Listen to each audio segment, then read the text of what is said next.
Hello, and welcome to Power Play, the second episode of season 4. We're deep into this thing now, super excited to be back. Sunday is kind of my favorite day of the week because I get to spend it with these amazing people right here, Caitlin Bruder, our Benny Beckett, and Omar Najam, our Vion Vigor, and B Zelda, our Ulez Galley, and Sam Delev, our Kadrax Eversinger. It's got their whole name there on the overlay now. Finally we got around to that. Hi everybody. And so I'm gonna start out as usual, throw some special thanks to Jake and Lauren and our incredible, amazing mods and everybody at QueueTimes. If you didn't do what you do, we couldn't do what we do, and we are super grateful. So thank you. And to that end, your subs and your bits help support QueueTimes and keep this whole platform chugging along, so we can make this show and they can make all the other cool stuff that goes on here. And your donations to the tip jar is our kind of feed the cast fund. It goes to the people you see on screen. As usual, we've got some rewards. Here's how they work. If we get to $50 tonight, the team gets a point of community determination, as always. They can use it right now. I think there's only 3 points of determination between all 4 characters, so determination going at a premium.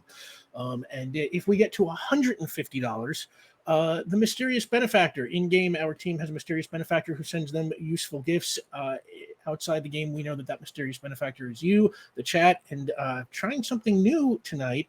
The chat, you can provide the team with a 1-day gym pass, which is good for +1 to any physical attribute not to exceed 6.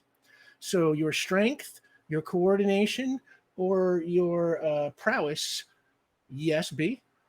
Okay. Ulez might break if they lift weights. What if they do a bunch of learning with Pete? Resistance bands, yo. We got this. Damn it. No. This week it's got to be a physical attribute. So okay. It's like you can think of a more character appropriate way for Ulez to do their exercises than circuit just, training. Pumping iron. It could also be. It could be like to your right. Like it could be to your prowess. So you can get maybe Pete can give you a book on fighting or something like that. That can just But yeah, it's got to be your prowess, your coordination, or your strength not to exceed 6. Okay. If we get to $250, it is the after credits lore drop, a revealing glimpse of some important but previously unseen part of our story or universe. And you can always see these tiers in chat with the command unlocks. And if you can't support us by donating, you can help us out by liking and commenting on our YouTube videos. Those likes help the algorithm, or so I am told, and we really appreciate that stuff. And sharing our tweets and things like that, which we all really appreciate, and the incredible fan art and stuff. We love that stuff. And thank you so much, everyone. And now you can get Power Play merchandise. There are t-shirts and stickers with Caitlin's wonderful character art on it, and the logo done by our good friend Hector Lowe. You can get those at the QueueTimes Teespring store. See, there are those stickers right now, and you can get that same picture that Omar is holding up also on a t-shirt. Looks really sharp. Jake will pump the Teespring link there into the chat for you. And the game we play here is called Icons. It is published by Ad Infinitum Adventures. It was created by a righteous fellow named Steve Kenson.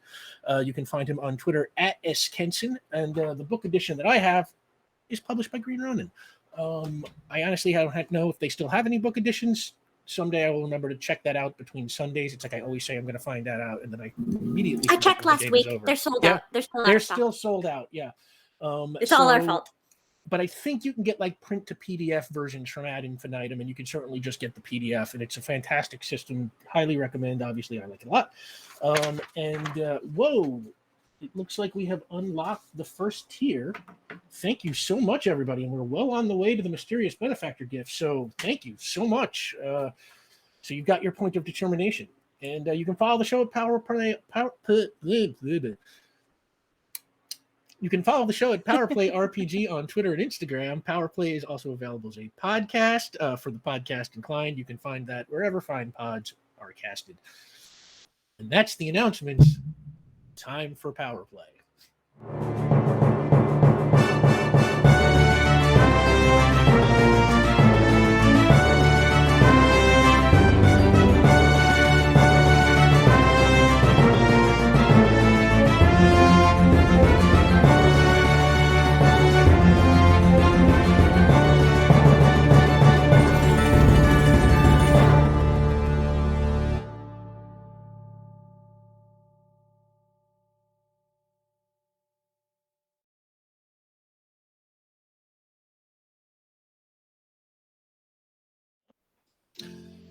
So yeah, previously on Power Play. Last week in our season premiere. Sorry, Ghosts? I am hearing weird music in my headphones. So last week in our season premiere, we found out that 6 months had passed since the end of season 3. Over that time, Benny sunk into the mundanity of everyday life and spent some time getting used to being in lava form. Cadrak started administering medical treatment to supers at the Serrano Memorial Meldon Extension Clinic. Vion gave up being a detective to live his best life. And Ulez took over the detective agency while also spending some time fixing up their spaceship with help from Sandy Carpa and Molly Darnell. And Port Ruby greatly dismantled their police force, replacing it with the separate departments of investigation and departments of public safety.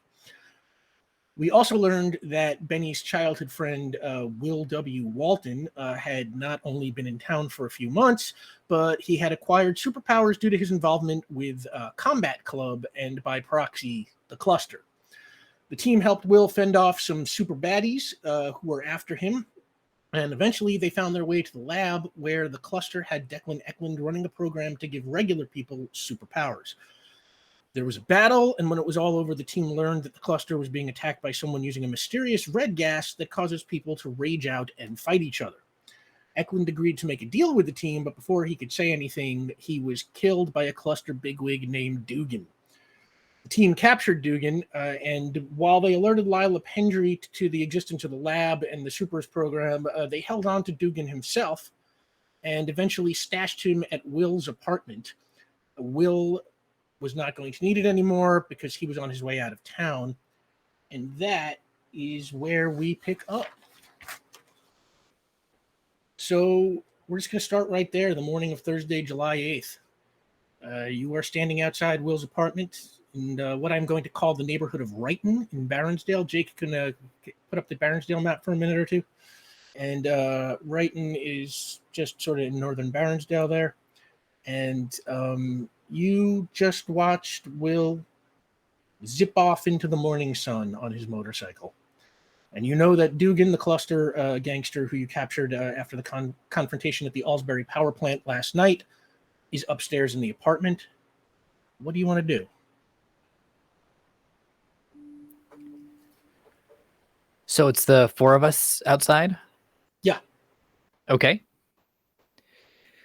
All right, what's the plan? Oh, I have not thought that far ahead. Nor I, unfortunately.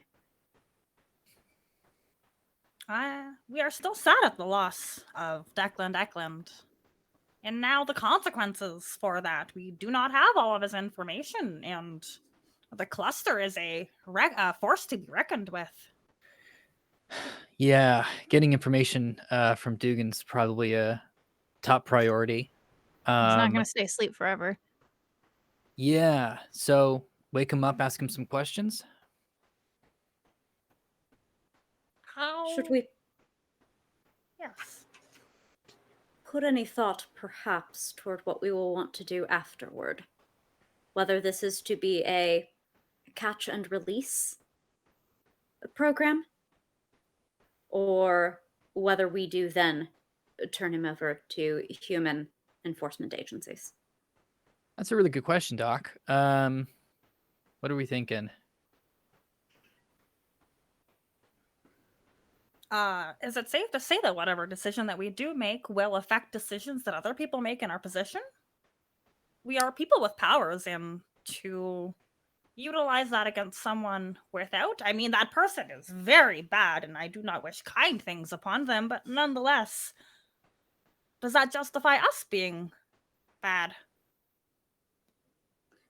Surely we can treat actions contextually and not purely from categorical imperative. Yeah. Yeah, I agree with that. Yeah, vote on a case-by-case basis. Also, I suppose if there's any information we get out of Dugan and that serves most of the purpose and we can act on that information ourselves, turn him over. And if there's something that he can do that serves our general goal of making things better for the city, then we let him go and maybe tail him or figure some way to follow him. But it's going to be a pretty unique outcome, I think. That it's more likely going to be the former than the latter. If the human enforcement agencies are untrustworthy, Yeah, which they are. then Dugan will be able to co-opt them and work his will. If we release him, Dugan will be able to move freely and work his will. Therefore, the worst outcomes in both scenarios are identical, and we need not fear too extensively. Yeah, that's a good way to put it. Good. Then we should talk to him and, well, clearly lead with our intimidation specialist. I gesture to Liz. Oh, yes. We have a lot of anger right now, and we would like to place it somewhere. I believe it is a morally justified locus. Yes. Very well. All right, and you head upstairs to Will's apartment, which is, pretty bare bones. You've got Eklund on a bed that's been stripped down. Will has taken most of his stuff with him and just sort of left behind, the furniture that probably came with the apartment, which is all, pretty sparse and pretty beat up. And Dugan is tied up on the bed there, and he is kind of just coming out of his sleep. Looks around.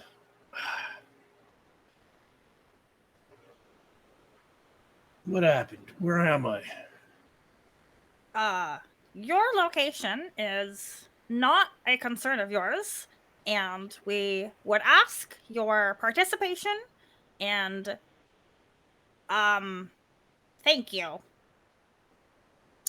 Oh, let me think about that. Go to hell. What?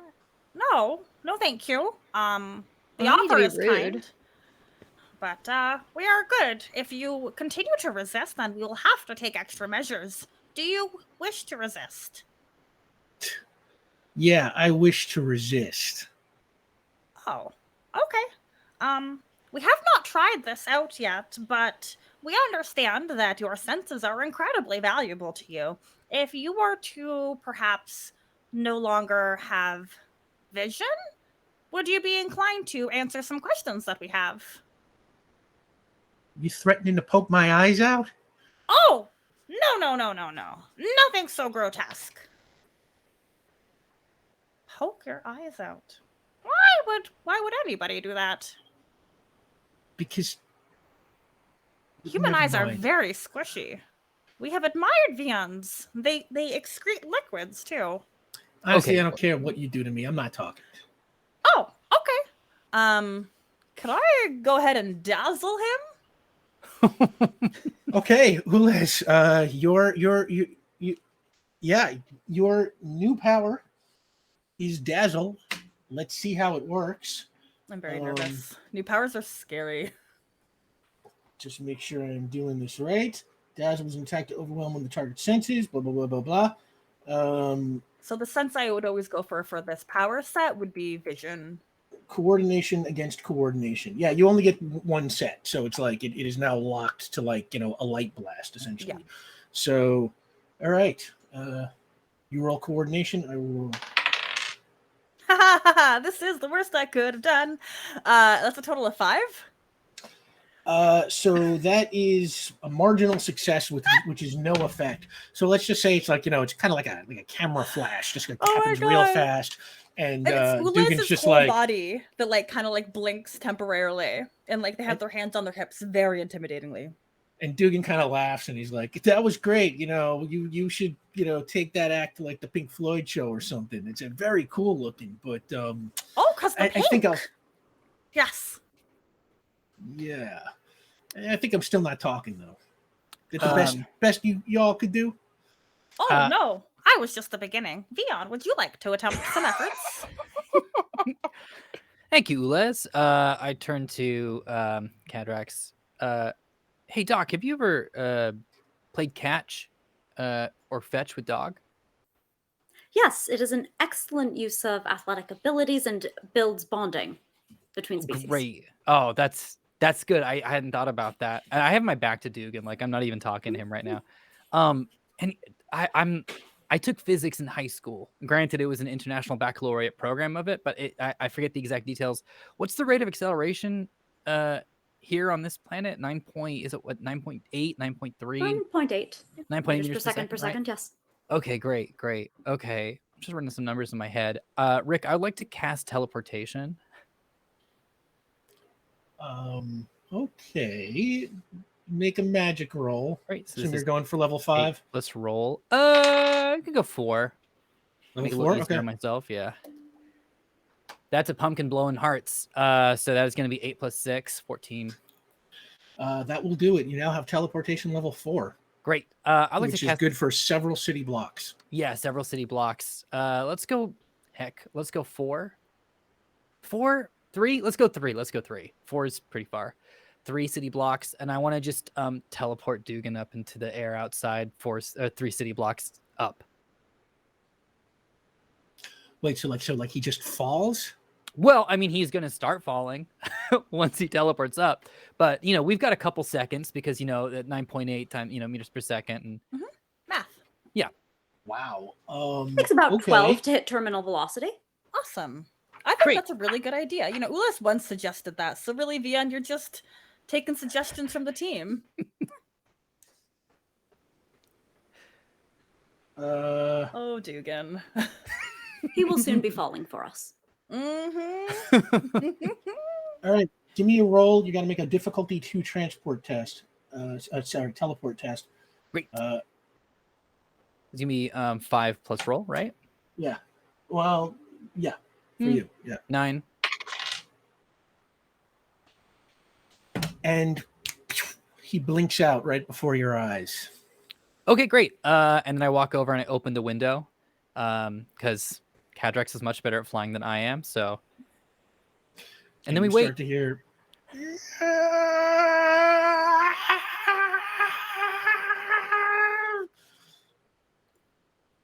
I will fly out. All right, Cadrex, give me. All right. I don't wait for the Doppler. First, give me a coordination roll. All right. 7.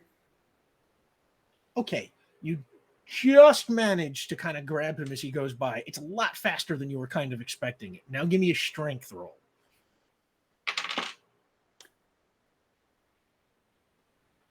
What'd you get? 10. Okay. He's just like, and you sort of just managed to get on him, and you hold on. And he's just like, and he's just like screaming and kind of like throwing a fit. I hold him at the edge of my limbs ranged, just arm fully extended out as if one has a cat that is very scratchy minded. Holding it. Yep, by the scruff. Yeah. and he's just sort of like screaming, shouting. What the hell do you want? I'll like lean out the window a little bit, and so we're having this conversation midair. Hey, Dugan, do you know what I am? Do you know what I am? What you are? Yeah, do you know what I am? I don't understand the question. Do you know what I am? What am I? Look at me. What am I? Man? Yeah, I'll take that answer. Just an average guy. Just a normal, average guy. And you know what I want, Dugan? I want to wake up in the morning. I want to have a nice cup of coffee. I want to talk to a barista. Just a little chitter chatter. Nothing political or intense. I want to go buy records. I want to go listen to music. I want to go on a couple dates. And they don't have to do anything. It's just a nice way to meet people. Then at night, I want to go hang out with my friend Ulyss, watch a couple monster movies, maybe throw in like a Jean-Luc Godard so we feel like a little culture or something like that. Then go to sleep and wake up and do it all over again the next day. But you, my friend, you're making that real tough because we put a lot of work in last year to make sure that this city got to a place where we could just do that, where we could just go to gardens and we could go walk around and we could just have a nice time. But the choices you're making are really messing with our whole Zen thing, man. So, why don't you come inside and why don't we talk a little bit? Or what? you can keep playing difficult and we can just let you fall. And he kind of like looks down. It's just sort of like,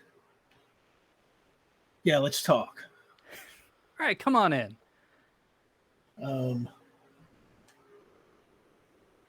gonna skip the willpower test on that because I feel like the dropping him thing probably does the trick. And you bring him inside, Kadrax, and sit him on the bed, and he's just like, "So what do you want to know? You haven't even asked me any questions yet." Well, we wanted you to participate. We want you to, want to be a part of this first, right? Right, everybody? This is heavily coerced. I think wanting is not a direct expectation at the moment, but otherwise I agree. Great. Yeah, I'll settle for that. We need information on the cluster. Everything you got. I'll tell you right now, I ain't got a lot. The whole point of the cluster is it's all broken up into little cells. One doesn't know what the other one's doing. You don't know who's a part of it. All I know is what my cell was doing. We were in charge of making the super soldiers to protect the operation against whoever's hitting us with that red gas stuff. And I'll tell you right now, you took out most of my operation last night. That was it. That was the lab. That was the program. And without Eklund to run it, I don't know what happens. Don't say that like you weren't a direct cause of Eklund being taken out of the picture. Hey, you forced my hand. What? No, we in fact did not touch your hand at all. I didn't. Oh, God. He's kind of like shakes his head. Okay, if we let you go, what do you do next? Honestly, I go on the run before my higher-ups figure out I messed up. Because they're not really the forgiving types, you know? So they wouldn't reabsorb you in any way? No, they would probably just, put me 6 feet under. Fit me for cement shoes. You've seen the movies, right? You sound like a movie man. You must have seen some of them gangster films. Yeah. Ulez and I both watched quite a few of them. You got any favorites, Ulez? The one with all of the cocaine and the machine gun. Yeah.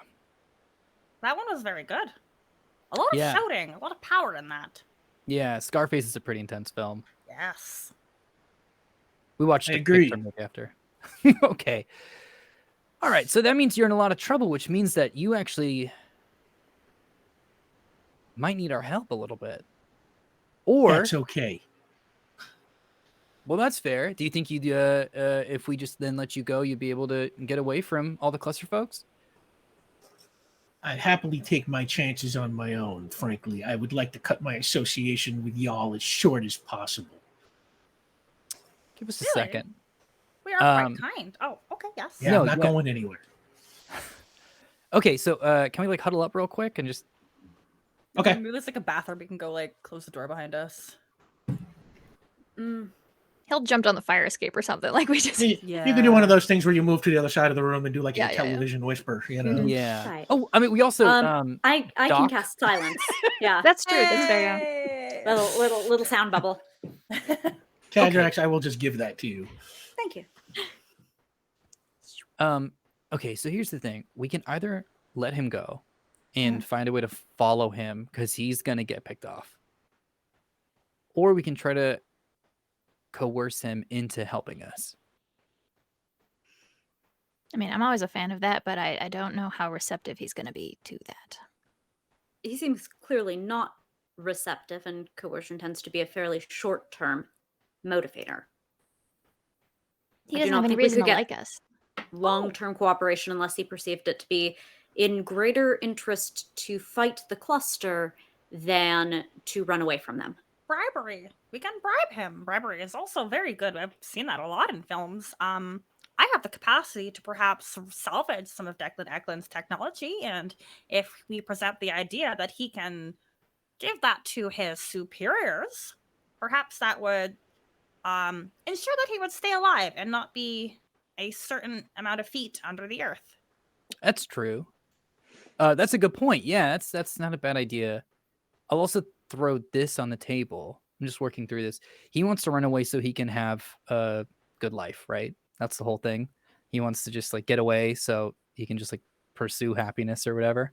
With coffee and baristas and dates and movies. I And mean, if he's records. anything like me and has good taste. But I wonder, what if we told him we would inconvenience his life to the point where not working with us would actually completely negate his entire plan? Oh, the opposite of bribery. Oh, that's a threat again. Right, yeah. Yes. Okay. So do we want to go bribe or do we want to go threat? Both? Stick or carrot? What? Oh, both. Okay.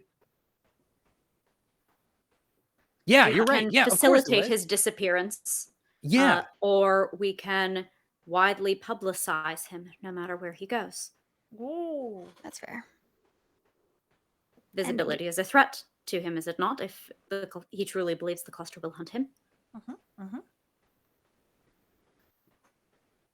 Okay. I think what we want to do is we want to get to the top of the cluster, right? Oh, I didn't know Dog was here. Somewhere in the distance, a dog barks. We can have him contact us anytime the cluster makes a move on him, and that will bring us closer to the cluster because he doesn't have this information. He doesn't have a lot to give us, but down the road he might be able to. We have a burner phone.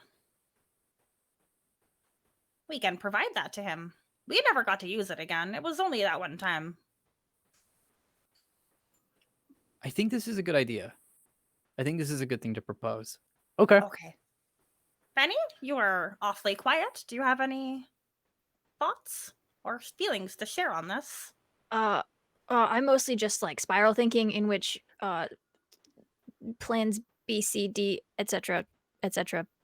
I just more am like, what happens if he doesn't accept the bribery or the threat? But that's not really conducive to this idea session. So I'll make him agree. Don't worry about that. okay. Okay, so we can head back across the room. And he's just sitting there, kind of looking at the floor.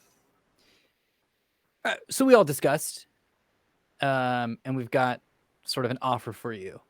We want to kind of make a deal.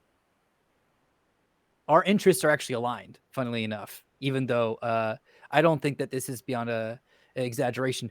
We hate you. We saw you literally murder someone right in front of us. Oh, resent your existence. That is a great way to put it, and I hope that those words burn into your soul.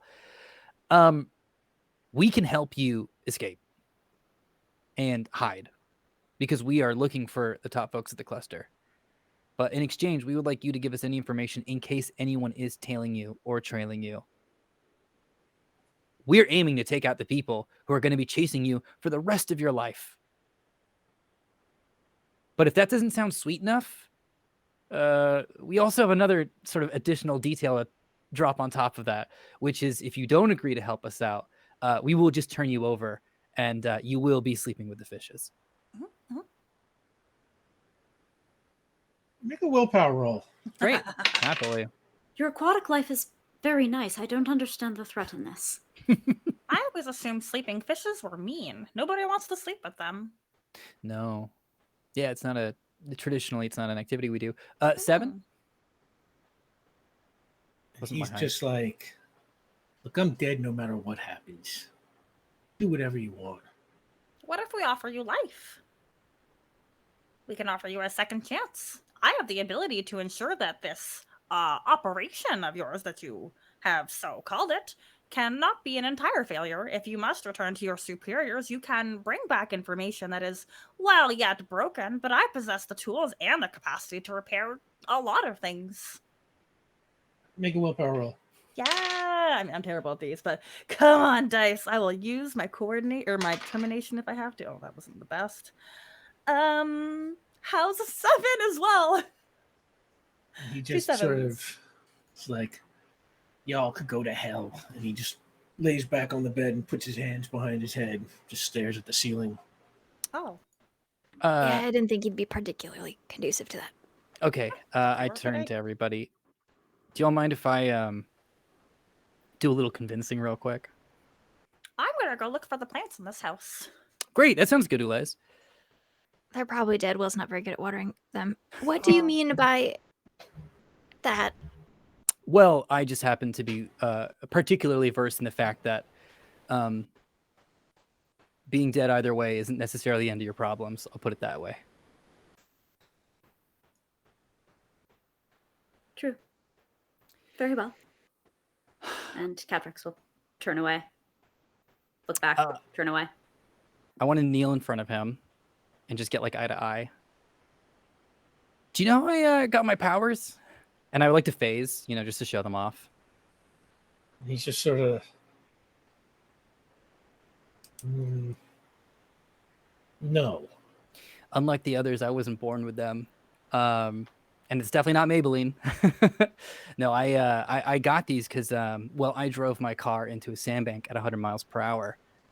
I actually got these because of a series of mistakes that I made throughout my entire life that led to sort of that night. And it's a bit of resentment that I have carrying around, which makes this interrogation sort of situation a little tough because all I want to do is just make sure that we can live a little bit better.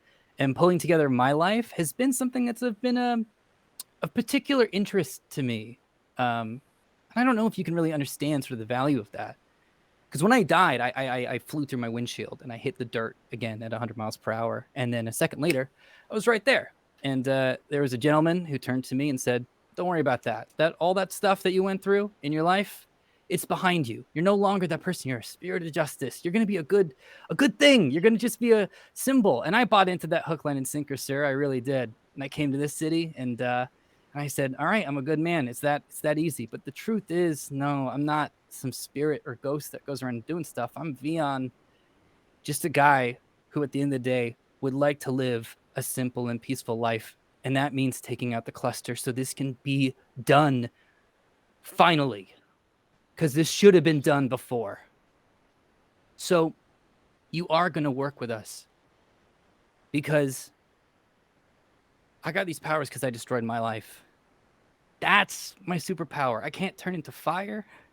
I can't shake buildings with my voice, and I can't blast light out of my hands. But I tell you what, I can destroy a life as good as anybody else.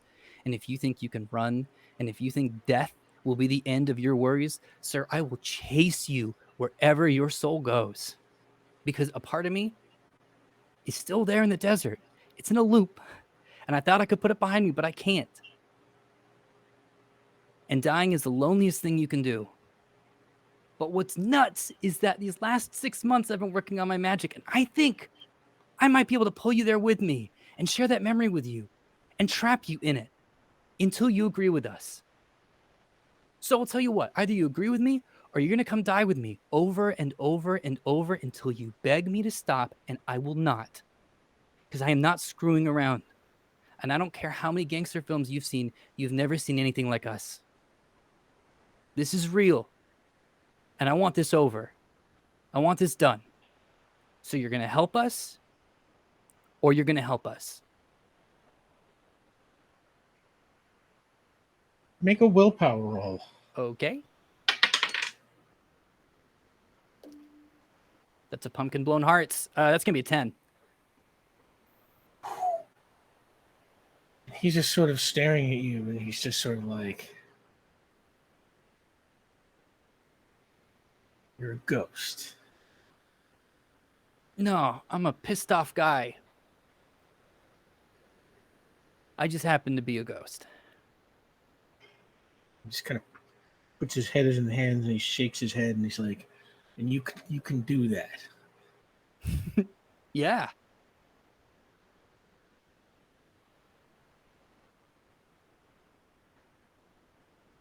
Prove it.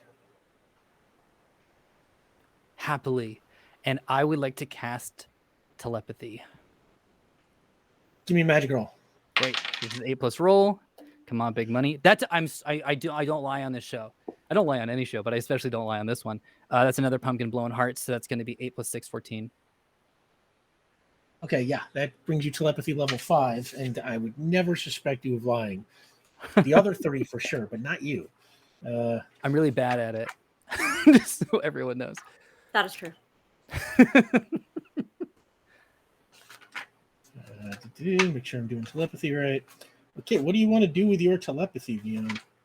I can transmit my thoughts to others, so I would like to transmit my memory. This is a telepathy versus willpower test to the unwilling. Okay. But he's not unwilling, Rick, because he just asked me He asked you to prove it. So I don't even need to So- roll on this.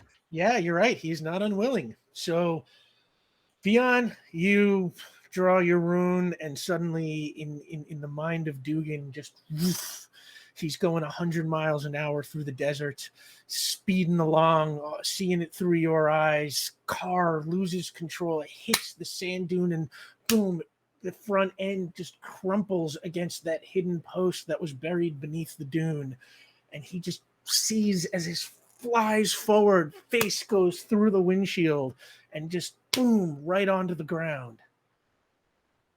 And then he comes out of it. He's like, okay. What do you want me to do? What do you want me to do? We want you to take the burner phone and contact us any single time the cluster does something of any interest that you pick up on. We're not asking you to put your life out on the limb, but you're already in danger. You let us know. And if it comes to helping you out, it's something we'll figure out, but not because we like you, but because you're constantly feeding us information on the cluster's movements. Yeah, you got it. Yeah, okay.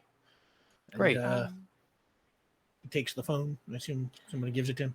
Yeah, so Ulas has had the phone, and Ulas is kind of poking around, admiring being sad at the dead plants. I would like to spend a point of determination to retcon a little something about this phone.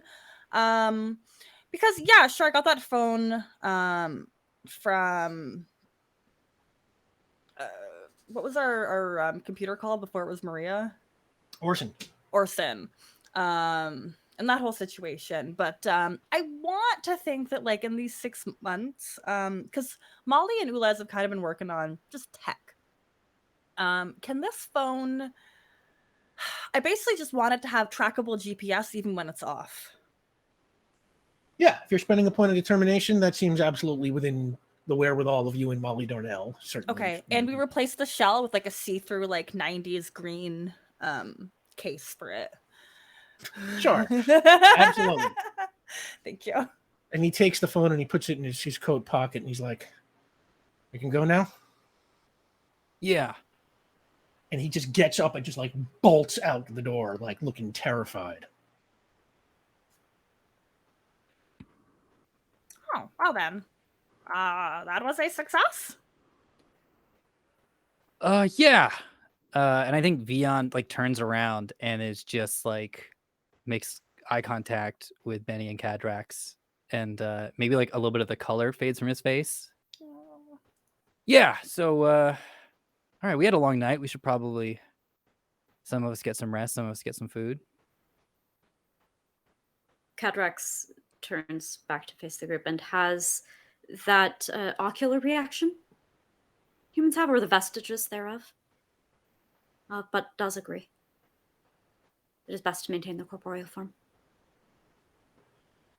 All right, so you all go your separate way. Well, Vion and Ulez, you go back to your apartment. Cadrax, you go home to see Dog and Abigail.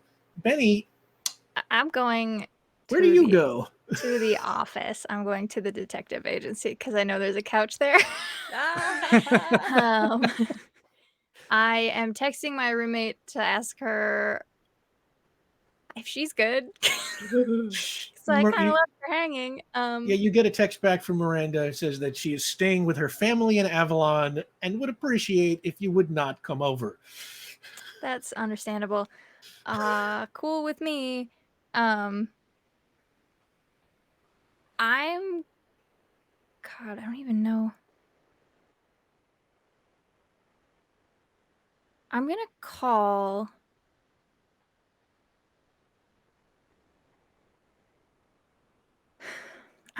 Dino. Dino knows weird people. I'm gonna call Dino. Yeah, it's early in the morning, so he's kind of at work, and he's like, "Yeah, Dino here." Hey, Dino. It's Benny. Hey, what's up? Weird question. Shoot. Do you know anyone who can fix holes in walls, perhaps. Large, people-sized ones. People-sized holes in walls. Mhm. Hang on, let me write this down. Okay. Well, my uncle's brother-in-law used to be a contractor. I can maybe touch base with him and see if he knows anybody in the Port Ruby area who do some work. That kind of thing usually requires, permits and all kinds of things. But we might be able to arrange something. He wasn't always exactly on the level, wink, wink. So let me make some calls and I'll get back to you. Okay. And then I think, thanks, Dino. And then I think Benny takes like the next, I think she just like sits on a park bench somewhere and spends like the next hour making phone calls to like the apartment building, like her renter's insurance, like trying to do like all of her things. A lot just happened in a very short amount of time. And she doesn't have an apartment to go back to, but it is a little bit kind of her fault because I don't know, just by being super powered, whatever. It traces back to that. So she deals with whatever she can. I think she stops back by the apartment to pick up like her stuff, like her computer bag, camera bag, bag of clothes, whatever. And then she's gonna go down to the detective agency and she's gonna sleep on the sofa, take a nap. Yeah, okay. And you take a nap, and everybody kind of, it was a pretty stunning morning with what Vion did there. So you all kind of take a day to just kind of decompress. And we're going to skip forward to the next morning. By the way, we are super close to the lore drop, and sorry, not the lore drop, the mysterious benefactor gift. And just to be clear, in case I was not clear before, that is all 4 team members get a gym pass for +1. So it's not just one person. Everybody here gets to add a +1 to one of their physical stats, not to exceed 6. In case that was not clear to begin with. So we are at the morning of Friday, July 9th. And we are at Vion and Ulaz's place. You are kind of home doing your morning routine thing when there is a knock at the door. Yeah, really quick. What would we be doing, Ulaz? What's the state of your house? Because, did you obviously get things kind of back in order after everything had been trashed? Oh yeah, within the 6 months, I think that definitely. Yeah. In fact, I think we probably added some changes. Probably put sort of a window-based greenhouse. Oh my goodness. I love that. Honestly, Ulyss is probably tending to some plants and chatting a couple of their feelings out because this is their first time that they've truly experienced human death with a part of human in them. So it feels more than they're used to. Oh, okay, great. I think Vion is posted up while sort of you're tending to the plants in the greenhouse talking about that. And on the record player is can I just put this on his flavor before we answer the door, Rick? Is Wes Montgomery's Day in the Life. Oh, yeah, sure, dude. Love Wes Montgomery. Absolutely. I'll take that in a second. Great. Okay. Then we hear the knock. Yeah. And you stay here. I'll see who it is. Oh, okay. And I'll answer the door. Yeah, and you answer the door and you open it up to see a smart-looking fellow in a kind of tweed jacket with patches on the elbows, very academic kind of air about him. I will say he is played by Dev Patel. And he looks at you and he says, Mr. Vigor? Yeah, how's it going? My name is Dr. Chandra Pavagi. Cool. I teach archaeology at Hamlin University. Impressive, yeah. I went to I called your detective agency, and a lovely woman, Marilyn, I think her name was. She told me you no longer worked there. Yeah. Let me. The detective is in the house though. Why don't you come in, man? Thank you. I apologize for the home invasion. No, you knocked. You're welcome in. Unless you're a vampire, I still welcome you in. But just let us know. And he kind of walks in and looks around, and not much time to lose. I'm here in most serious matter, and I am authorized to speak only with you. Oh, well, Ulez is actually the detective. Ulez runs the agency now, so I'll go get them real quick. No, because you're the spirit of justice. Sorry, what did you say your name was again? Dr. Chandra Pavagi, Okay. P-A-B-A-G-I. And Oh no, you don't holds have out to. his No, hand. no, that's yeah, I got it. And what did you just say? I am only authorized to speak with the spirit of justice. Okay, man, you're gonna have to tell me a lot about what you just said. Yeah. Where to start? Well, are you familiar with the nation of Parnada? We went to school together, but we lost touch after that. You want a glass of water or something? As Vion's like cracking jokes, but like his Please, voice is please. weird. Yeah, you want water or you want some tea? We got both. Water's fine. Okay, great. And Vion fills a glass of water. And he takes the water and Mm. Yeah, so I mean in passing, it's I've never been or whatever, but I know of. Well, last year I was invited to Parnada to see an incredible archaeological discovery, and while I was there, I met a powerful person who became a patron of my work. Congratulations, yeah. In exchange for this patronage, I was asked to deliver an item to one of his associates when I returned here to Port Ruby. Okay. Now, as an archaeologist, I'm often in possession of valuable artifacts of one kind or another, so my office at the university is equipped with what is supposed to be a very secure safe. Now, I arrived yesterday via De Vere International Airport in Baronsdale. Sure. And I proceeded directly to my office, where I placed the item inside that safe, planning to deliver it to my patron's associate today. Okay. However, when I arrived at the office this morning, the item was gone. Okay. I need to get it back. Yeah, all right. See, all of that's great. I mean, unfortunate, obviously, for you. Sorry that you lost the old thing. But how did you know to come to me?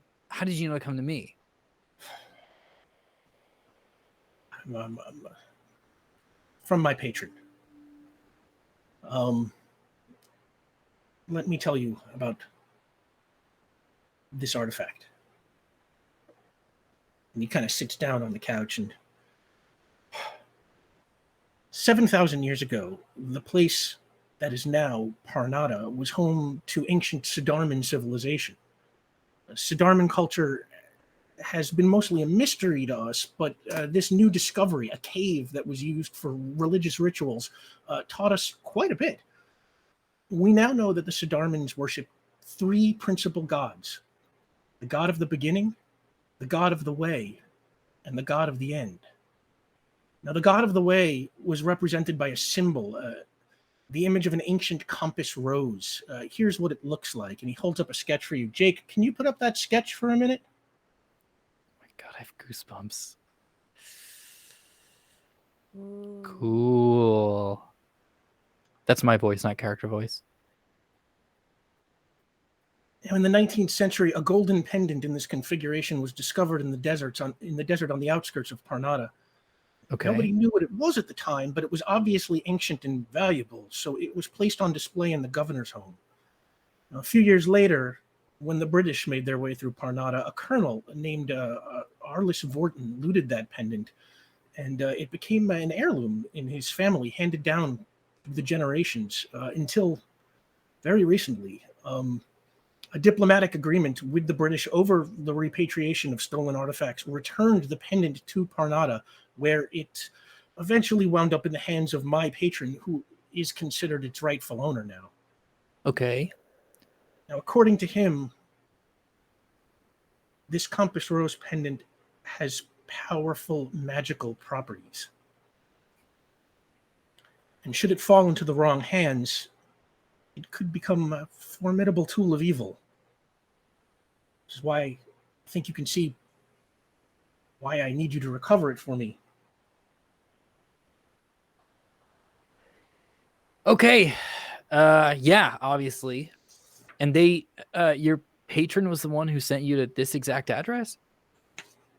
My patron is very knowledgeable and well connected. By the way, we have apparently unlocked the mysterious benefactor gift. So all 4 of you have a gym pass, which we can say you used sometime yesterday during your day off. So if you know where you want to put your 1 point in physical attributes of prowess, coordination, or strength in any category not to exceed 6. Some of you, that's going to be an easier choice than others.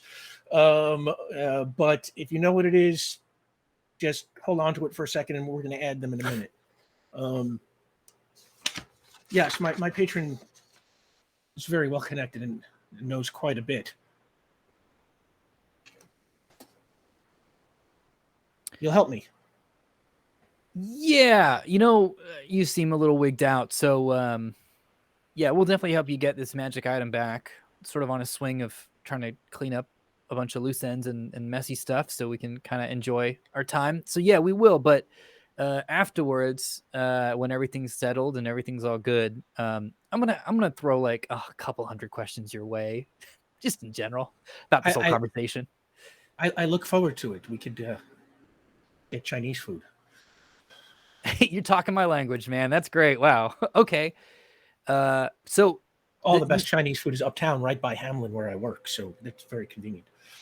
So you are okay. Great. Well, you know what? Hey, man, what was your first name again? I'm sorry. It's just been Chander, Chander. Chander. All right. That's I'm Vion. Let's be on if we're food buddies, we're on a first name base buddies. Great. So great. I'm gonna get the city's best detective on the case, and I'm gonna assemble our team, and we're gonna figure this out for you, and we'll get you your magic flower back, and go back to life.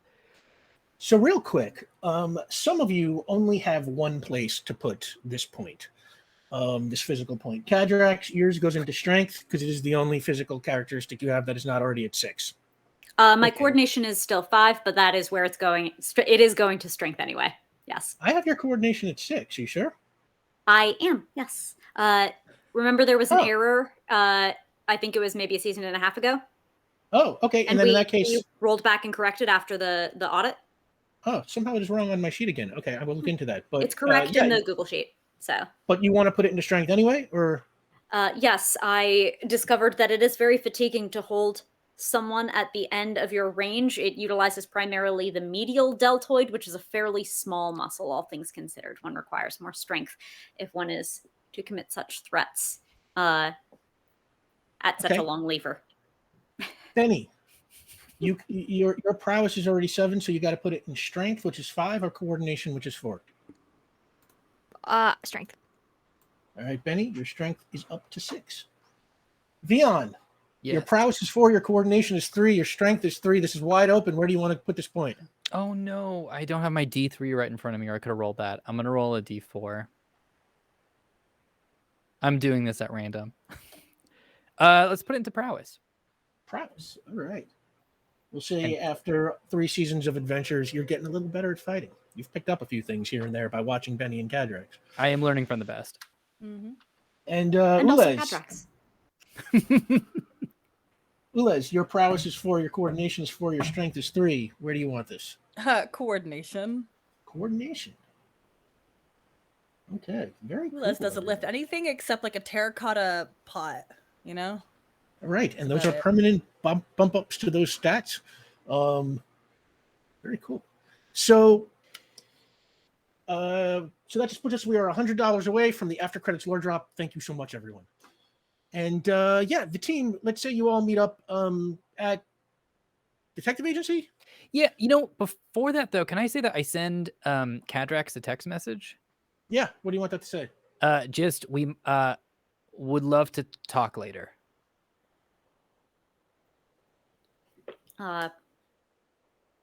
Kadrax will be getting that out on the roof of the building of their clinic, where they have where we could hear the music of the choir. They have spent much time in communion, and so that will be emanating and ultimately interrupted by feeling of the buzz of the phone. And you get that message. Do you respond to it? Yes. No punctuation. Great. And now let's say it's a little later in the afternoon. You all gather at the detective agency, and Dr. Pavagi re-explains to everybody all the stuff he told Vion, so you are all credited with that knowledge now. And he's, all right, so where do we start? What do you think, Detective? May you please remind me of the last known location of this item? My office at Hamlin University. I can take you there if you'd like. That would be brilliant. It is a very good place to look for clues. Okay, guess we can all fit in one cab. And let's say you make your way over to Hamlin University. You are welcome to take whatever means you want. How do you think you get there? I think, well, if we're an can I just suggest that we take the van so we have a little bit of motor agency? I like that. Also, street cred. We look good in that van. Yeah. Well, we also get It's a to hot van, yeah. we get to play the music we want. Yeah, yeah. We You will got a leave fancy- for another time that shot where Ulez sits in the middle seat, Yes. which I know I always had to because I was the smallest, and the smallest has to sit in the middle. Always. And just like little squishy Ulez. Oh, Because we can't all, I don't think so. I think it's because it's 1, 2, 3, and then 1. But then Yeah. also Dr. Pavaji. Yep. Unless Liz jumps in the front and then Dr. Pavaji has to sit with us. We can't do that. It's to all a guest. perfect. Anyway, we take the van to avoid this, but we save for another time that Yes. mental image. We have a brief vision of an alternate reality where we take a cab. Yes. Jake, can you put up the Avalon map for a minute? Hamlin University is way at the north of Avalon. You can see there. It is just labeled Hamlin University because, cool. sort of like Columbia, it's kind of like a neighborhood in itself, essentially. Yeah, so you're all the way in northern Avalon, and he walks you across the quad and to his office. Dr. Pavagi's office is pretty big. There's one set of windows, which has a great view of the quad and the lawn. The walls are lined with shelves that hold all sorts of artifacts, sculptures, vases, drinking vessels, you name it. Many of them evoke the region of the world that you would associate with India and Pakistan and Parnata, but not by any means all of them. There are certainly things that you identify as East Asian looking. There are Western European, it's quite a collection, honestly. And his desk and the rest of the office is just a complete friggin' mess. And the desk is sitting, it's placed below a large painting on the wall of a bald, nerdy man with a kind of thick mustache. And Pavagi goes over to that painting and he says, the Compass Rose pendant was in the safe behind old Heinrich here. And he picks it up off the wall and puts the painting on the floor. And you see a very formidable looking wall safe. Oh. Who has access to this office? And who knows about the safe behind that rather large portrait? Well, several of my associates are aware of its existence and would have access to the building, but I can't imagine any of them would want to steal this artifact. It's nice, but nobody but me knew that it was alleged to have these magical properties, and there's certainly far more valuable things in this office to steal, none of which have been touched. So we might infer that it is someone who themselves had some magical capability such that it would be significant.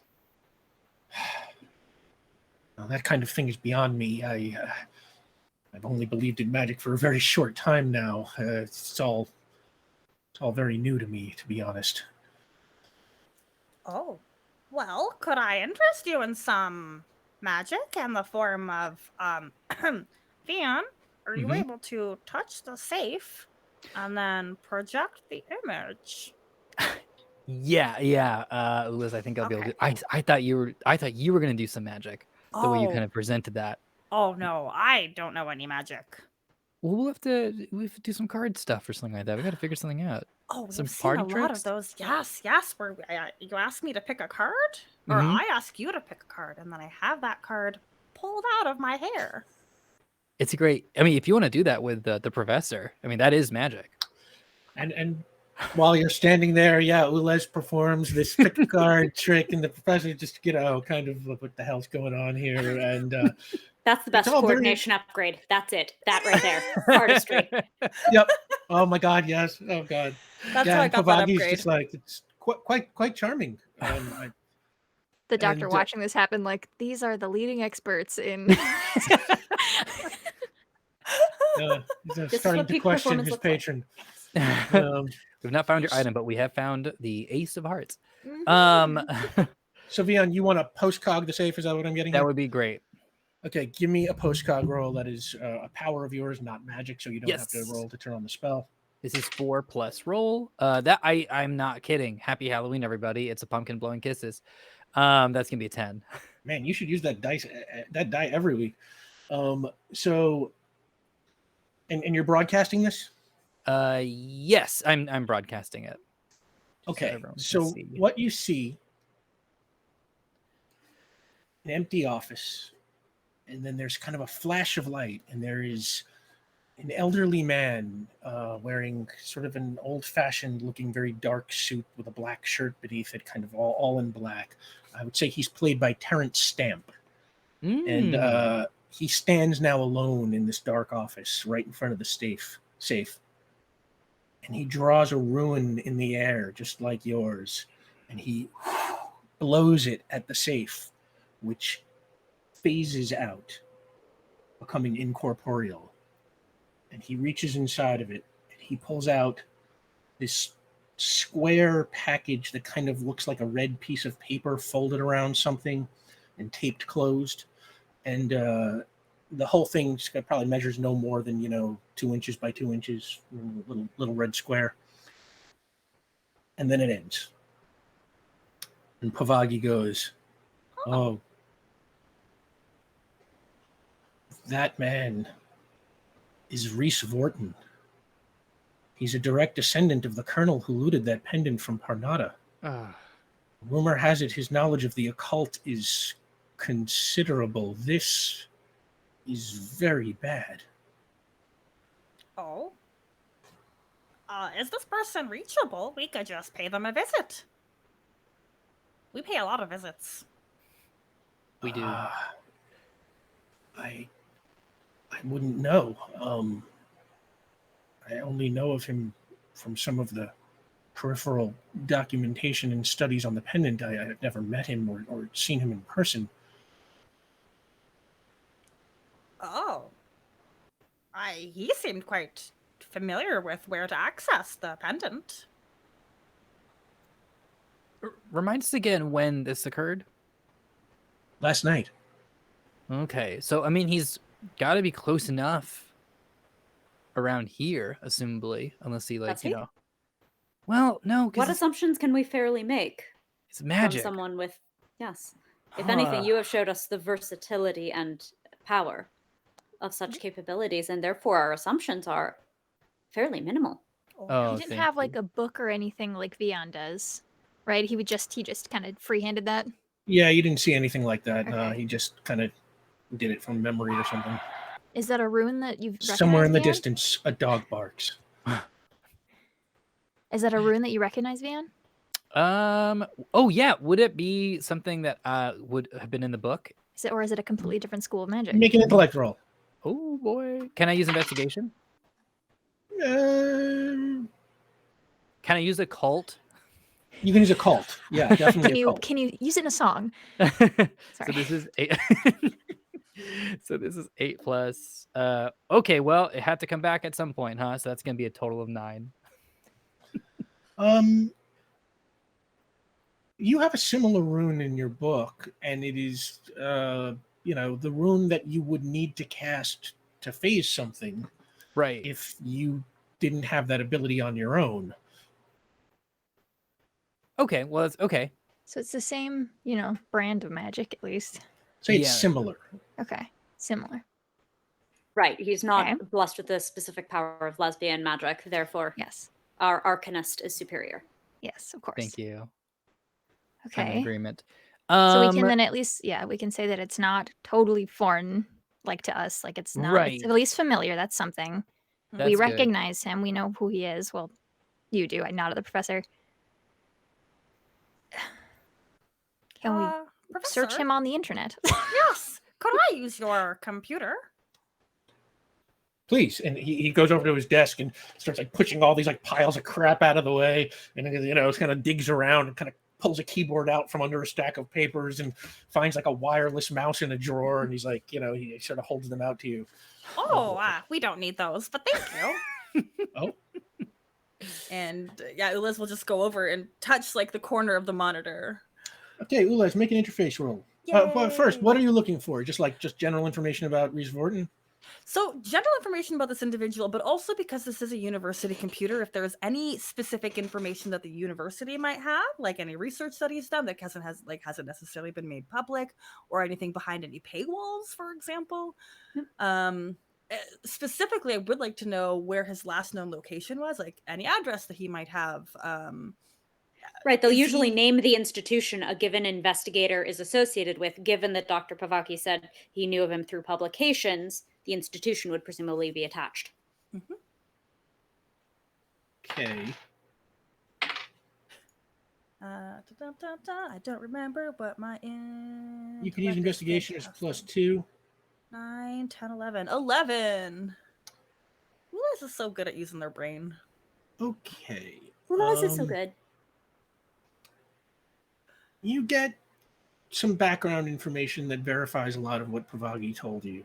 Mhm. Reese Vorton is a descendant of Colonel Arliss Vorton, who was a storied, old-timey British military guy during, the colonial occupation of that region, who acquired for himself a very impressive collection of artifacts, which he was kind of famous for many years, and that collection was passed down through the generations, and eventually wound up in the hands of Reese Vorton. Reese Vorton his name comes up with various occult conferences in connection with, he let's say he owns an occult bookstore in London. I'm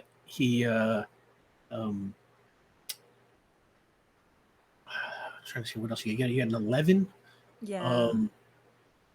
You don't come up with any kind of exactly papers or anything by him. Okay. You're looking for his last known location. Any addresses that would be associated with his publications. Like, what information did he provide at that point in time? You don't get much. Most of the information you have ties him to London. Okay. The only thing you have is an appearance at a lecture some years back in Port Ruby at the Conover Airport Hotel, which is right by the airport in Baronsdale, obviously. Well, to quote Third Eye Blind, I don't want to go to London. So, Ulas, could you It's a very nice city. Sorry. It's so slippery. Could you do a search of the campus security? Because if he just strolled in, we might be able to track him through security footage. If he didn't, there's another way we can track him. Oh, absolutely. Bear with me for a moment. Absolutely. And Ulas is gonna touch the other side, probably sliding across the monitor, wiping off a little gentle layer of dust on the monitor. Ulas, give me another interface roll. Come on, dice. Yeah. So when my dice rolls a 6, it just has like the logo, but still, it's cool. 12, 6 13, is a 14. 6. 14. 14. You scan very quickly through campus security cameras for footage from last night, and you see Reese Vorton essentially just walk from the sidewalk across the quad and come up outside the archaeology building, or the building that this office is in. And right outside, he draws a logo, a rune in the air, and vanishes. And you get the feeling that that was him making that jump into the office that you saw the other side from, based on, the level of light that you see in the video versus how dark it was in the windows, that went beyond his post-cog. So you get the feeling he walked onto campus, stood outside the building, and magically teleported himself in. Oh, wow. Well, as you see from these cameras, Theon, I believe it is your turn to utilize your abilities. Oh wait, you got 14, right? Yeah, So what I'll say is, after that, you see him appear right back in the spot where he was, which you would presume is him leaving the office, and just walk back out to the street and out of range of the cameras eventually. Does he have like sensible walking shoes? He's wearing like a suit, so they're kind of like, they're kind of like dress up, kind of like nice. They probably don't look super comfortable, but I don't know, like old men in their shoes, it's probably fine. Sure. This might be a little bit more old-fashioned than I was thinking then, because we should probably stroll across the way and see around if there's anything we can detect for how he even got here to begin with. Oh, yes, that is a very brilliant idea. Because sorry. you solved how he got in. So you solved that mystery real quick. Yeah, no, that would be useful. I wonder if the campus has any particular cameras, or if there is any CCTV on the street that we could utilize. Yeah, let's go see if there's any cameras that would check out that angle. And so, I guess we're gonna head to where he originally came from in the footage. Mm-hmm. All right, yeah, you walk out, and let's say it's the south side of the campus, and where he first entered, and you come out there, and Port Ruby doesn't have CCTV. It's like, it's not London. Yeah, it's not London. Right, but individual businesses might. Right, you see. I'll tell you what. Give me an investigation roll from anybody who wants to look around and see what you see. Heck yeah.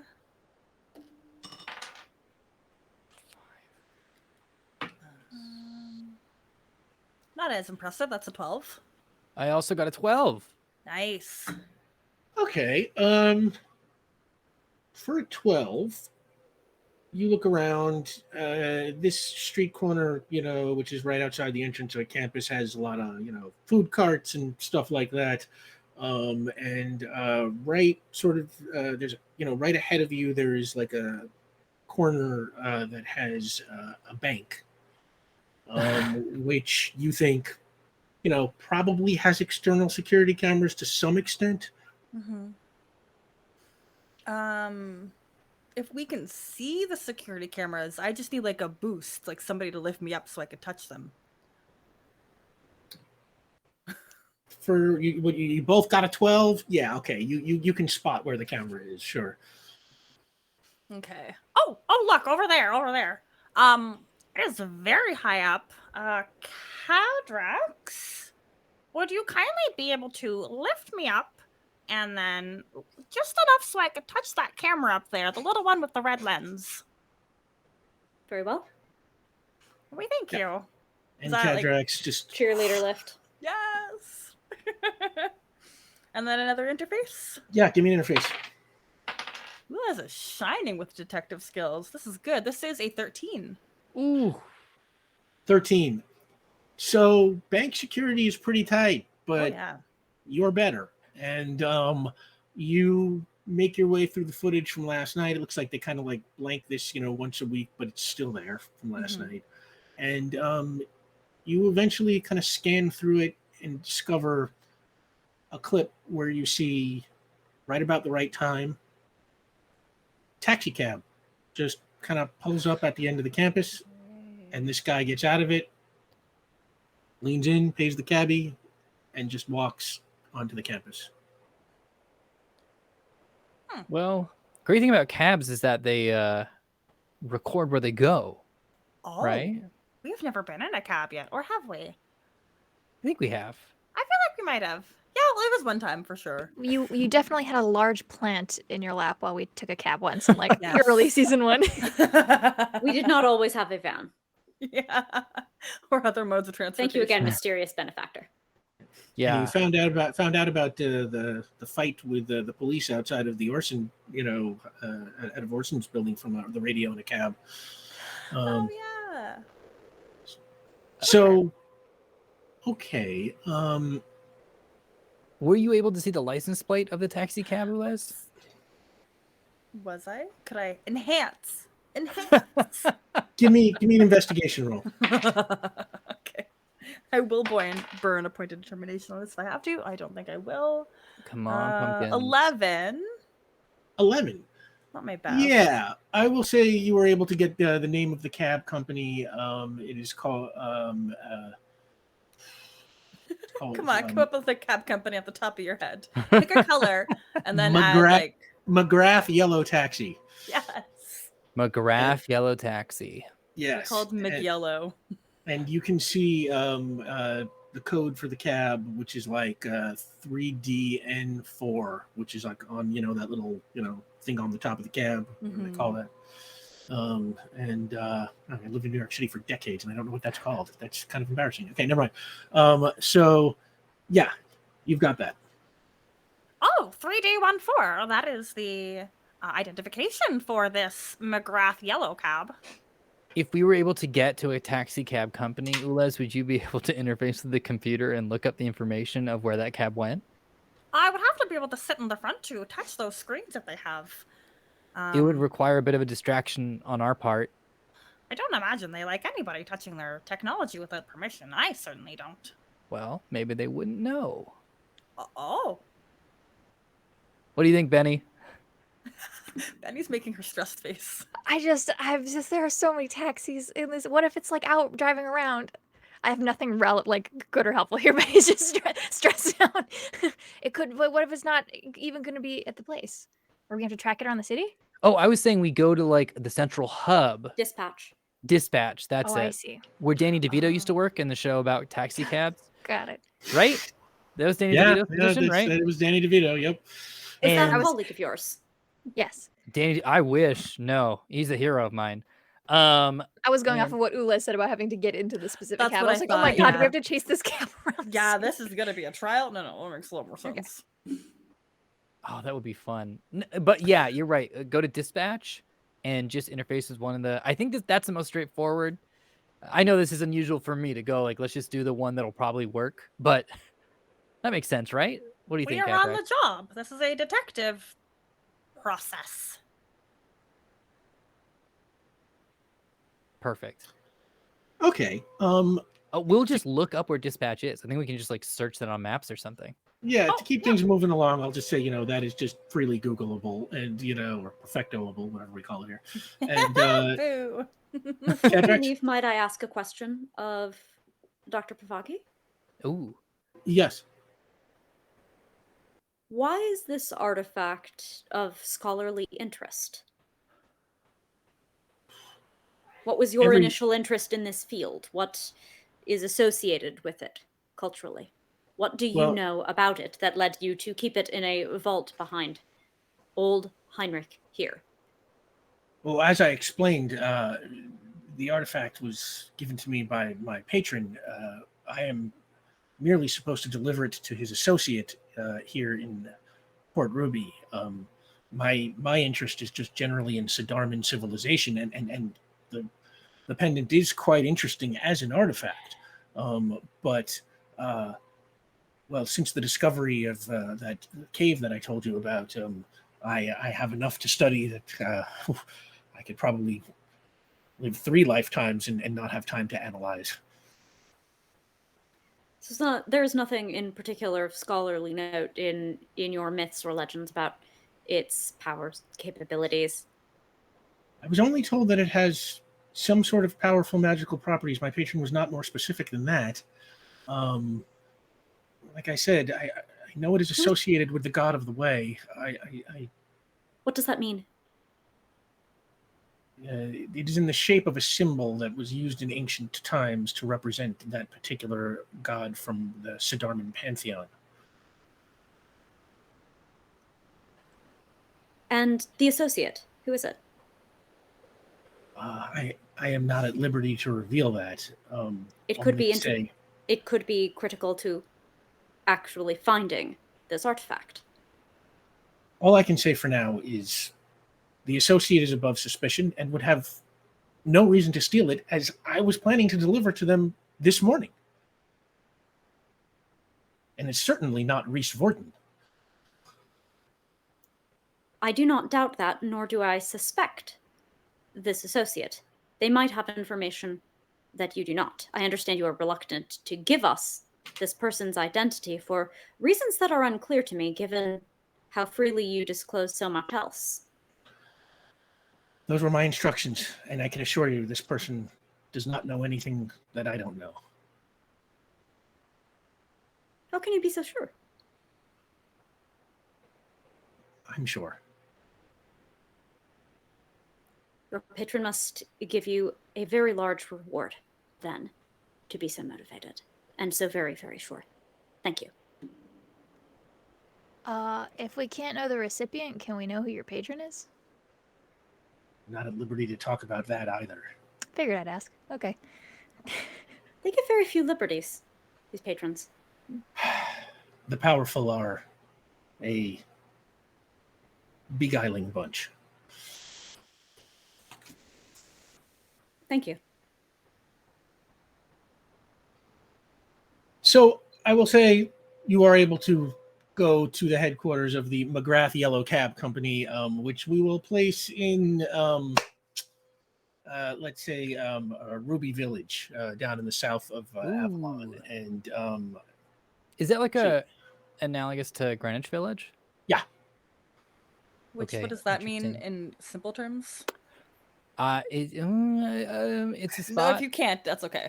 There's it's really like good a Chinese hip food around kind there. of artsy Okay. spot. Hip with a very small dash of gay. It's like right next to Okay. gay. Or That's Yeah. a great way to put it. Because we have a village Yeah. in Toronto. It's very gay. It used to have a lot of personality like that, but now, just like everything else in New York, it's just rich people. Yeah, there is a cool Um, magic thing though that I'm just wondering if it'll tie in, but that's really meta and out of game. So yeah, and you make your way down there, and this it is a very small office, and there's one guy behind the counter. Let's say he's played by Danny DeVito. I will. Vion will like have like a second where it's just like, oh yeah, It's got a name it would tag be. on. It says Huey. Yeah. Um, Yeah, that makes sense. That would be a gentleman behind the desk. Can I just say really quickly before we step all the way in, I would like to cast something. What do you want to cast? I would like to cast invisibility. On who? I would like to cast invisibility on Ulez. Okay, give me a magic roll. All right, this is 8 plus roll. You're gonna get this. That's gonna be 13. Yeah. That's Spooky. Great. Okay. All we got to do is just kind of distract the person behind the desk, take up their attention enough for Ulez to be able to do things. Oh, okay. Yeah. Yeah, and Huey's just kind of on the phone there, and he's just like, "Well, I sent him over. I'm telling you, I sent him over. All right." And he just like slams the phone down. Okay, And he's like, I have an idea. "What do you want? Hey, are you Huey? What do you think?" I don't like to make assumptions. Yeah, I'm Huey. My associates and I are part of the Better Business Bureau, and we are here to congratulate you, sir. In fact, I'm gonna say, since Beyond's pretending, he slips into the voice. We are here to congratulate you, sir. What did I do? What did you do? You got manager of the season. Of all the businesses in Port Ruby Village, you were the one that showed up and showed enough enthusiasm that we're here to congratulate you. We just need to ask you a couple questions just to verify the voting process. Whoop-de-doodle, man. Oh, I got a fleet of cabs to run here. Why do I care about this? Huey, my man, this is exactly why, because the way that you are acting, you are worried about the customers and you are not worried about your own ego. So we're just going to ask you a couple quick questions for the magazine, and then we'll be out of your hair. Don't even worry about it. This is our photographer. Feel free to introduce yourself, photographer. Oh, hi, I'm Benny, and I'm gonna pull out ID. Went out of my way to set you up for a fake name. Great. Nope. She did not know this is where you were going. She did not prepare a fake name. We established yesterday she needs at least 15 paces before we get to the building to have a fake name ready. So she pulls out her camera to try to keep up with what you're doing. And he looks over at Kadrax. He's like, and who's that? This here is our interviewer. I'll let you introduce yourself. Hello, I'm Troy. Make a willpower roll, Vion. Can I put performance on top of this? Yeah, absolutely. Great. So this is 5+ roll. It's gonna be 6. Oh my god. Okay, that is a moderate success. Oh my god. So he's just like, this better not take more than 5 minutes. Vion glances around at wherever Ulez might be. Yeah, I don't think it'll take more than 5 minutes. I think this is just really quick here to get a quick profile of you, Huey. So, Troy, if you want to go ahead and start, blasting. We only got a couple questions. Hey, do you have any coffee, like pre-made coffee that I could get? What does this look like, a bodega? No. Hey, there you go. Well, the question. That's why I'm not doing the interview. All right, Troy, take it away. So how long have you talked to people with large vehicles?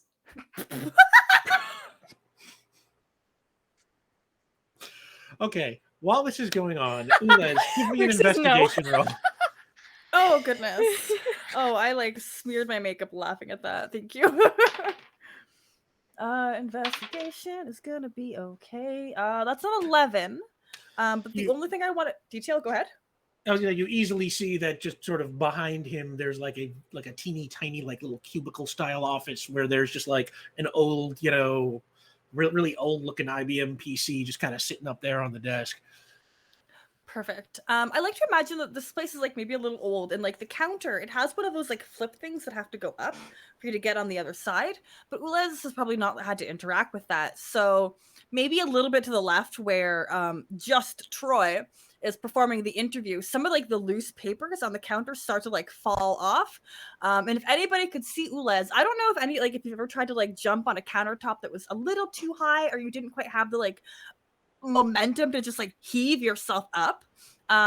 Little legs kicking away as they're trying to like pull themselves on the counter, kicking some things off, and then they finally slump over, hit the ground, and then they're able to kind of like scoot over to the old ass IBM computer and touch that good old tube CRT monitor. What Right. if okay, we're pretty cued into that Ulez is doing things right now. If I hear any noise, I have my DSLR. I'm just gonna start taking an obnoxious amount of photos. That thing is loud. Mm-hmm. There's definitely like a oof. Oh no. Yeah, And as soon Huey's as I just hear, like, like a points at clicking you, on the Benny, and counter. he's just like, can you do that from over there? My left side is my good side. You got it, sir. And I'll move around and I will take until I don't hear any noise coming from where the last place I heard you was. Then And Kadrax, he's going off for you about his history of managing cabs. So you tell each one where to go rather than using any kind of modern digital system. And you make money. I don't believe in digital systems, and I don't make that much money. I only manage this place. I don't own it. Why not? Liz, why not? Because I'm not a millionaire. What do you think? Why not? If I was a millionaire, you think I'd be working in this piece of crap job? So you must seize this facility for yourself. No. Seize? No. What have we done? You have showed great leadership in this place, have you not? This award, I point to be out, is a testament to that. Yeah. Do you not deserve more then? More recognition? More leadership opportunities? Ulez, give me an interface roll. Oh, Huey. Looking his radicalizing best. the taxi services of Port Ruby one. I have no Amazing idea what taxi you're cab talking offers. about. We don't do capitalisms on my planet. Do I get to Sounds add nice. investigation to this? I can't remember. To a hacking roll. Well, I mean, you are searching for information you don't have. Yeah, sure. Okay, this just makes it a 13. It just looks and sounds better than an 11. All right. Either way would have been enough. You scoot through it and you're able to find cab 3. Oh God, where did I write down the number? Oh, I didn't write that. D 3D and 4. 3DN4. And you are able to eventually determine. You find the time that you saw that cab drop off Reese Vorton, and location right outside of Hamlin University on the south side there. And you see that the pickup was actually made at the Conover Airport Hotel in Baronsdale. Okay, well, good to dot your I's, you know what I mean? Or Mm, your lowercase J's. Great. yeah. That's poking them out. Best not to ask. Okay, great. And this whole time, Troy is doing a great job of keeping Huey occupied. Oh yeah, Huey's very, very involved in this interview. In his Perhaps own a way. work stoppage would cause them to recognize. Work your work. stoppage. I can barely get work started around here. Exactly. Do you not need more support and assistance? Oh God. As I see the papers fluttering again in the same way but reverse, like I'll just go ahead and take the guess of like Ulez is done and has gotten the information. Hey, as much as we'd love to, obviously we'd love to go on. We should probably let you get back to your day. But lots to ruminate on, lots to think on. And sir, what an absolute pleasure it is for the Better Business Bureau to meet an upstanding citizen like yourself. Yeah, it's the thrill of my life. Now, please go so I can ruminate. All right, Yui. Best We'll of be in luck with touch. your inefficient vehicle dispatch company. Yeah, thanks a lot. He shakes his head. Journalists. All right, and we head outside. Hopefully, That was so much better than my idea. I was just gonna go in and pretend I didn't know what cab I lost my wallet in and make him try to figure that out for 20 minutes. But this was way Now more we fun. got Cab Drax over here, So expert good. in vehicles. Yes, nailed it. It It was so possibly would good. have made more sense, but this was probably more fun. It was way more So, tell you what, as y'all make your plans or head over to the Conover Airport Hotel, why don't we take a 10-minute break? I think we are $100 away from the after credit lore drop. Thank you so much, everybody. And we will see you right back here in 10. Welcome back.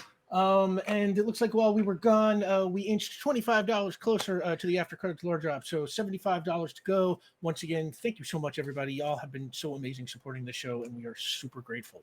Now, when we last left off, our team had just gone through an incredibly elaborate ruse to get the location of Reese Vorton, who the occult expert and apparent magician who has stolen the Compass Rose pendant that Dr. Pavagi was meant to deliver to some unspecified associate of his patron. And it turns out that Reese Vorton was picked up at the Conover Airport Hotel by DeVere Airport in Baronsdale. Jake, can you put up the airport map? Just for a minute. There we go. You can see right beneath the word Baronsdale, DeVere International Airport, and that is in the town that we will call Epmond, or the neighborhood we will call Epmond. And the hotel is right, at the airport, kind of. It's like one of those like adjacent airport hotels, like the way they got hotels built all around LAX and stuff like that. And we will just start you off. Let's say you drove the van down there. Anything anybody wants to talk about or get out of the way in the van before we get to the hotel? Quickly before, just for my note keeping, Etmund or Etlind? Oh, Epmond. Epmond. Etmund, cool. Epmond. Wait, Ep with a P? Yeah, P. Oh my gosh, wow, I had no letters in that word right. That's okay. My pronunciation is terrible. QRNC. Okay, great. Well, we'll hop in the van and head that way. Okay. And yeah, it a very nice hotel. You know, it's the kind of place that hosts conventions and all sorts of stuff. Very kind of upper crusty, and you are standing out front of the Conover Airport Hotel. What would you like to do? Oh, wow. So I have simply seen airplanes, up mostly from afar in Port Ruby, but primarily on film. They are your only means of transportation in the air. And like Ula's gonna be looking at like Benny and Vion like, this is all y'all got? No, we have blimps. Oh. Do they still do those? To advertise like tires and stuff.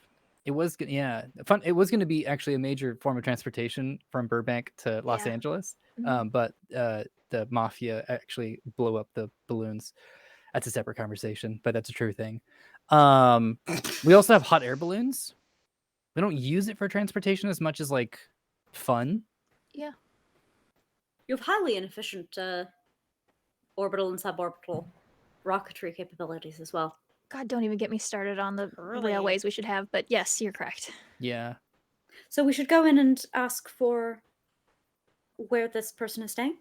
Should we- I don't think the front desk will tell us that. Will if it? they see Ules, they Oh, won't. we are fond of this game.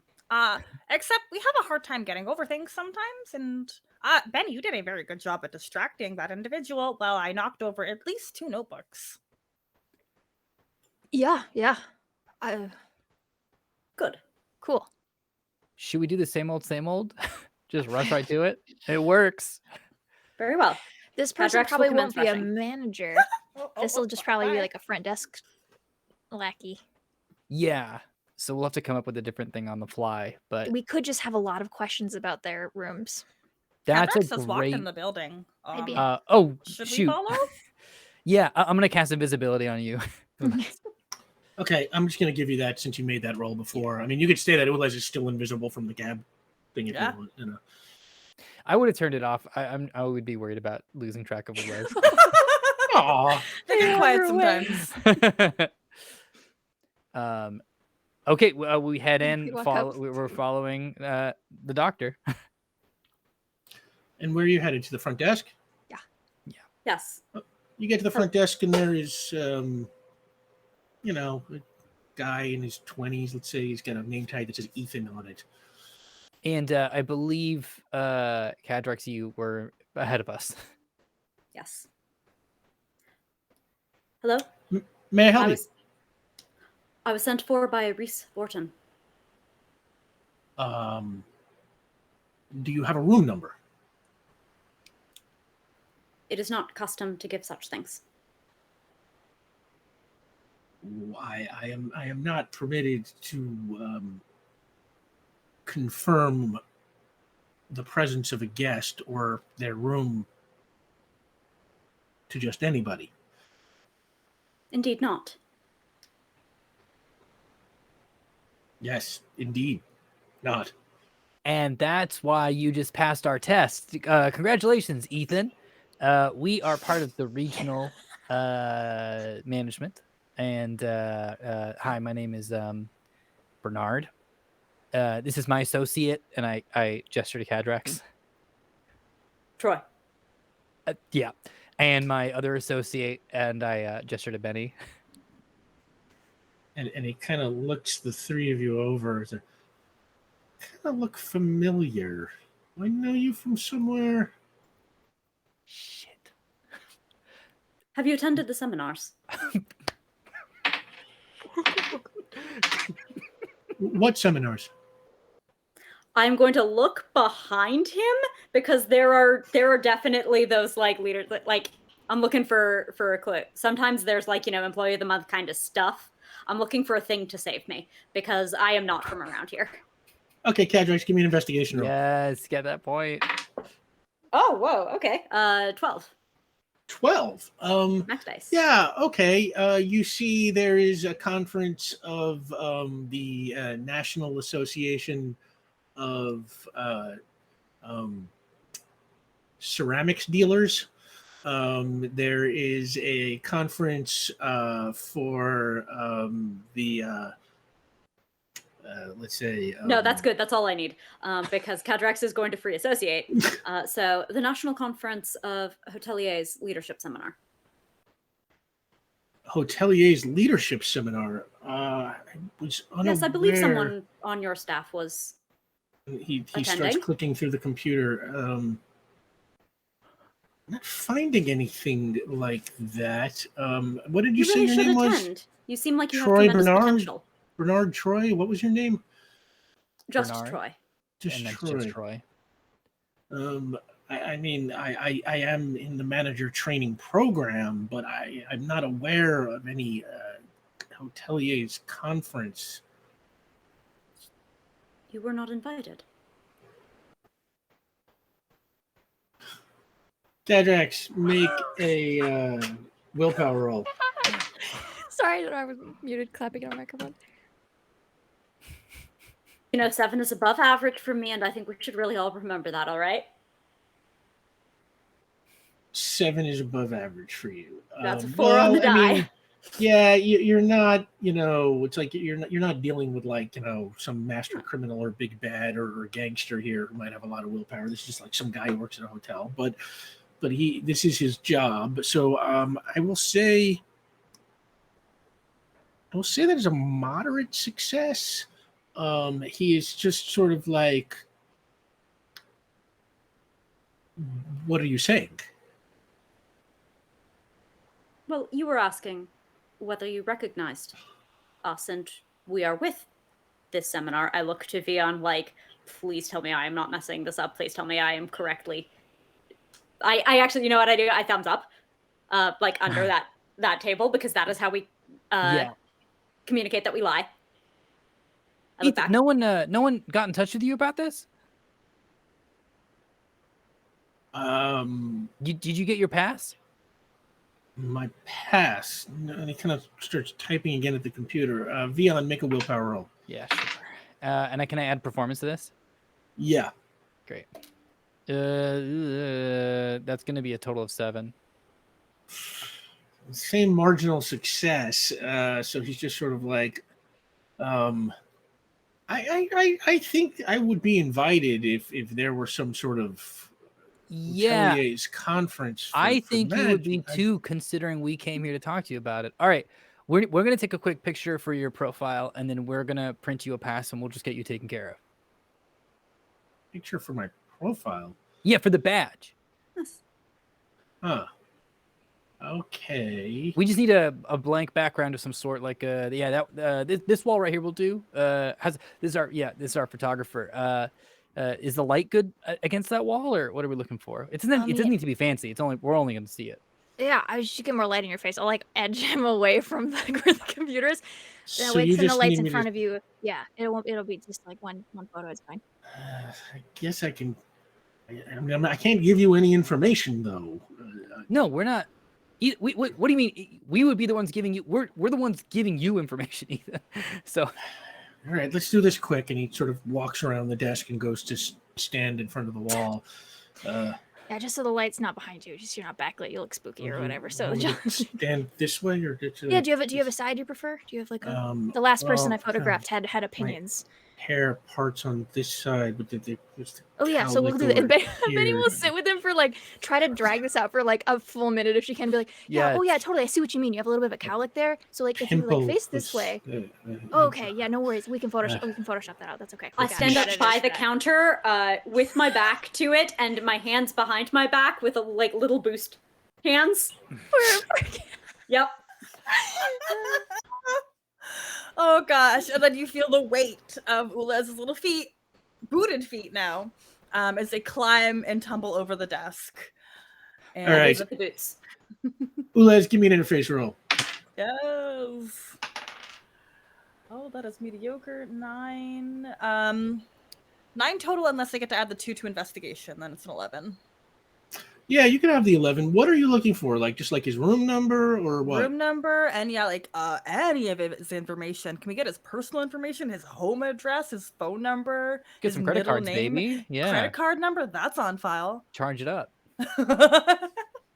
And when he got here and when he's planning to check out, yes. presumably. Okay. Like, is he about to leave? We got to go run to the airport. We got to Is it fly. We got to checkout catch time? a plane. Do we have to literally catch a plane? I cannot fly fast enough to do this. Yet. His checkout time is actually today. Mm-hmm. What time of day is it right now? It is sometime in the afternoon. Let's say he has 3 p.m. checkout. It's 2:30 right now. You get his room number. His room number is 486. It's on the 4th floor. His personal information is all addresses in London. His credit card information is not there. He paid in cash.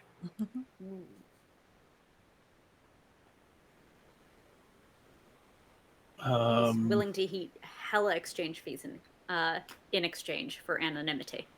Powerful. And yet uses his name. Wild. Anything like And- about the room? Like, is it a pet-friendly room? Is it like a smoking? I don't know if that's still a thing.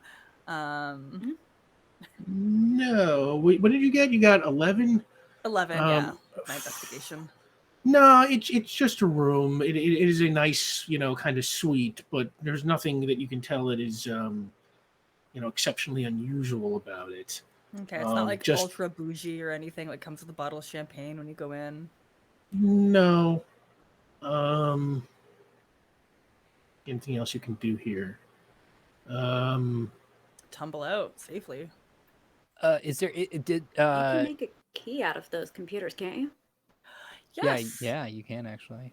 Yes. Also, floor plan might be useful. Okay. Floor plan you can have for your initial 11. If you want to try and make a key, you've got to roll another interface roll for that.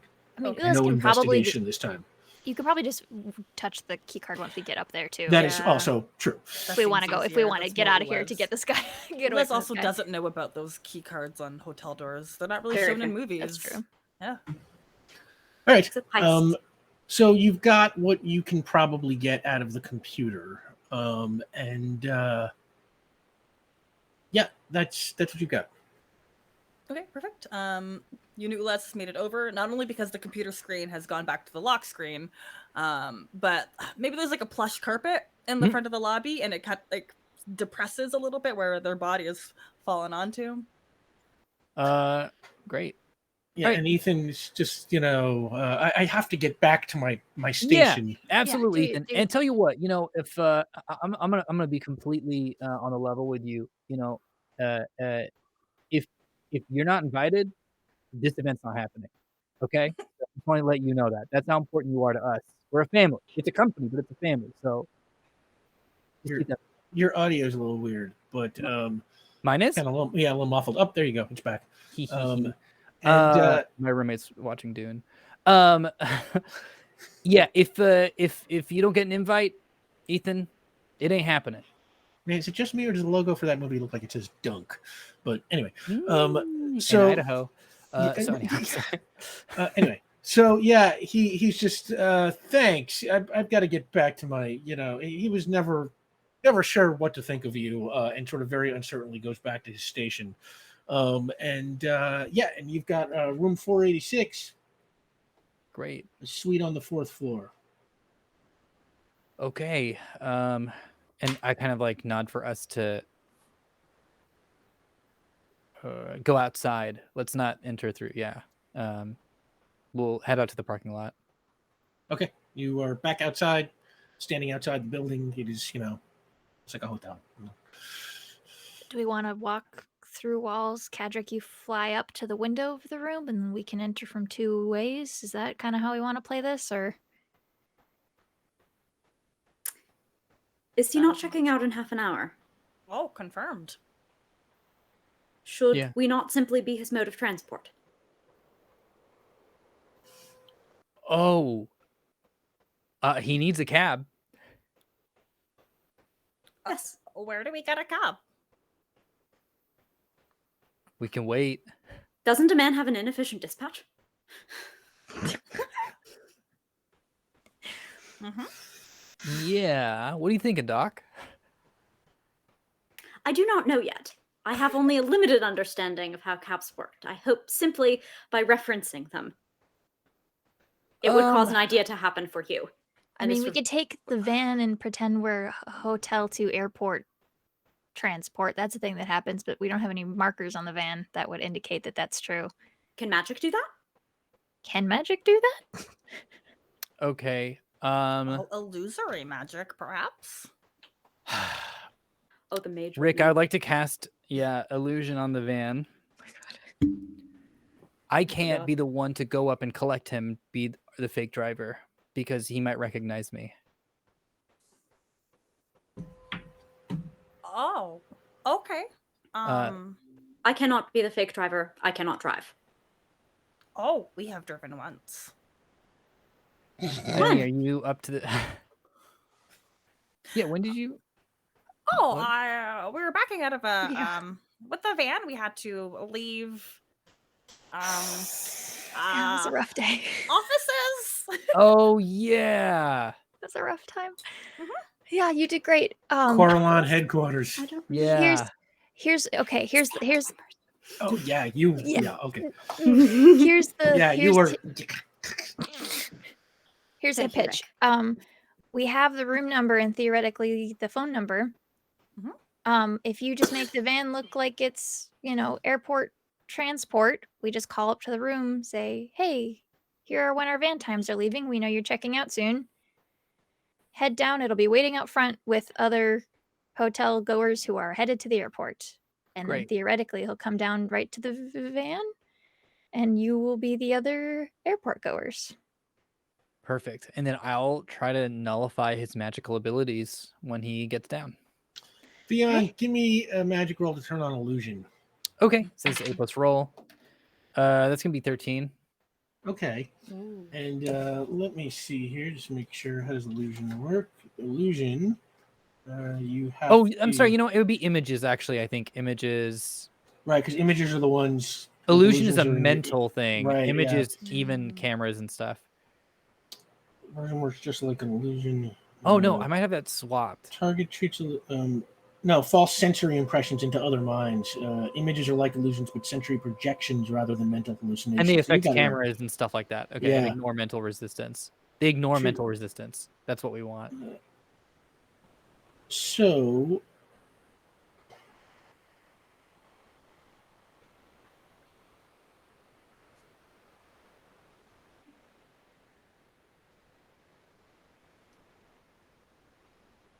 Yeah, okay. You can just cast your illusion. Heck yeah. So yeah, airport transport. All right, so you are now calling him. What is the deal? You are. Yeah, we would just the room call phone. room. Yeah. Offer the service. Okay. And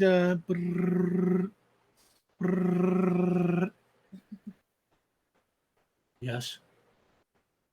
Which one of us is doing it, by the way? Go, take it away. Go for it. Hey, we have a schedule to keep, so we gotta leave in 5 minutes unless you're coming down. Schedule. Yeah. What are we talking about? I'm here to pick you up. I'm your driver. Ah. You're taking me to the airport. Yeah. Unless you want to go to a diner. That's a joke. Yeah, we gotta go. I do not have a sense of humor, driver. Okay, well, neither do I. 4 minutes. Come on, we gotta go. I got other people to pick up. Very well. And he hangs up. And you are waiting around for a good 10 minutes or so. Are you kidding me? Of course. Oh my god. He's And- from some British family that hands things down over generations. Of course they're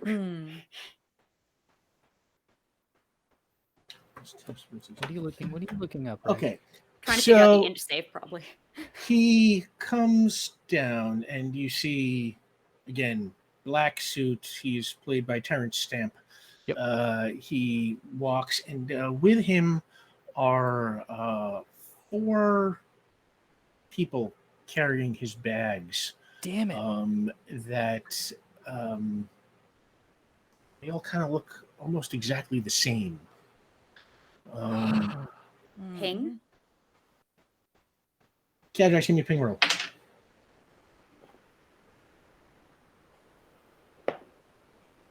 All right, not bad, not bad, not bad, not bad.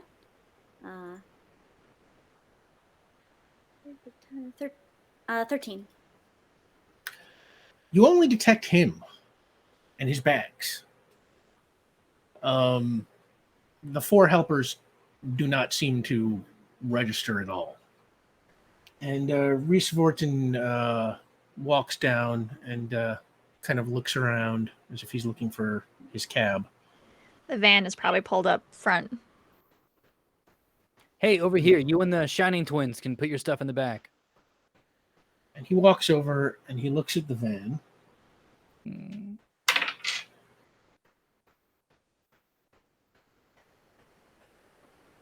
And he kind of raises his hand and his helpers stop moving. Uh-huh. He says, I'll take the next one. Wow, the gall of this guy making me wait 10 minutes. When I said I have 4 minutes, I go to the driver's seat like I open it. I'm just like, this guy, seriously. Are you kidding me? Do you know how much you put me behind? And while I'm saying this, I would like to cast Nullification. Yeah, okay. Let's see. Nullification. Can completely negate the powers of another within extended range. Roll a coordination versus coordination. I probably should have boosted that earlier. Coordination versus coordination to hit the target. If successful, subtract your nullification level from all the target's power levels. Right. Okay, we did this last week, kind of. Coordination versus coordination. What's your coordination beyond? 3. 3. Okay. Now you realize you're gonna have to give up the illusion to do this. Yeah. Jig's already up. Yeah, theoretically he already gets it. Okay.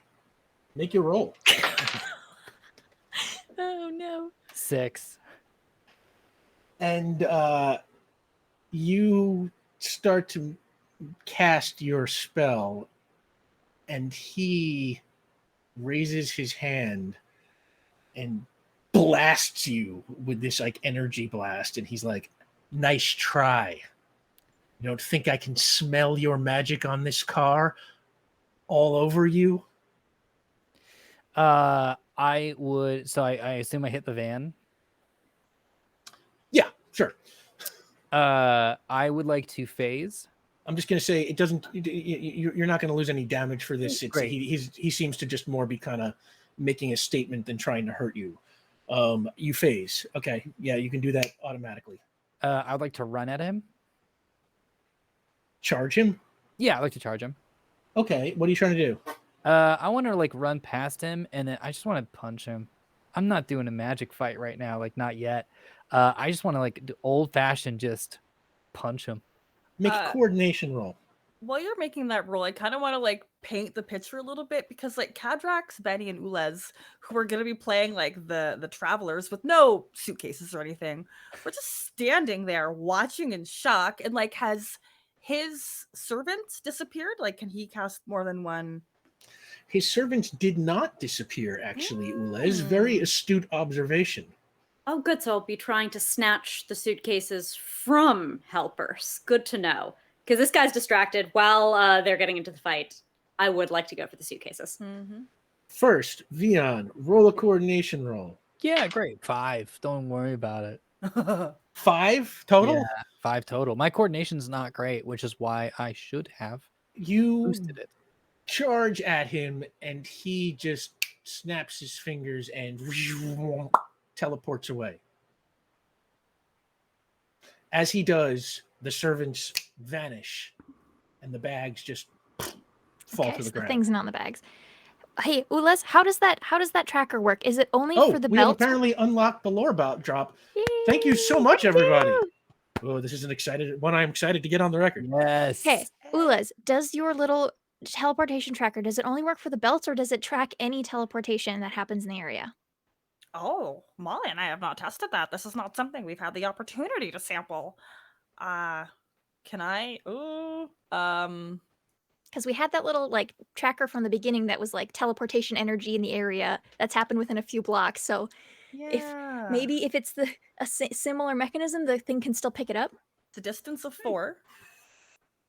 You I can can't give remember it what a it looked like. It shot. was like this small little thing. I feel like Ulas is just like in their boots now. They keep like their things. Yeah, It's just the their only things, pocket yeah. they have. Yeah, I forget how I described it. I feel like, but it was like a handheld something or other. Yeah. You know, Like a I always readout. pictured it like Yeah. remote sized. Yeah. Yeah, one red button. Make Okay. an intellect roll. Oh, you're so kind. 9. I don't know if I can add anything to that. Probably not. Probably because this is a magical teleport that you're tracking and not Mhm. one that is built off of the quantity technology. You don't get anything. Okay. But good idea though. Can I've been avoiding this one just because it's a tad OP, but maybe if I can combine 2 powers in a way. I would like to. I have extrasensory perception, ESP. Oh. And literally the example in the book is a character uses ESP via magic to see if another character is still anywhere in the city. And maybe if I can do that with sort of like a detect magic energy to sort of justify that. So it's not like, I don't want to think where I can just like figure out where anyone is, but like he distinctly used magic. We have the same similar types of magic. And I wonder if I can like sort of pinpoint where that magic is. Does that make sense? It does. And you know what? I'm going to say you just saw this guy cast 2 spells at the same time and maintain them both. And up until this point, you know, you've never really been able to do that before. Yeah.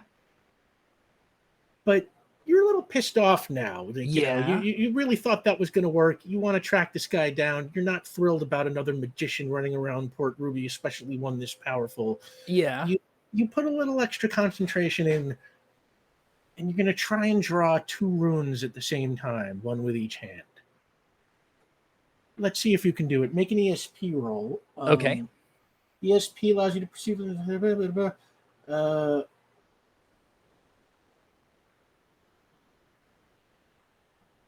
Okay.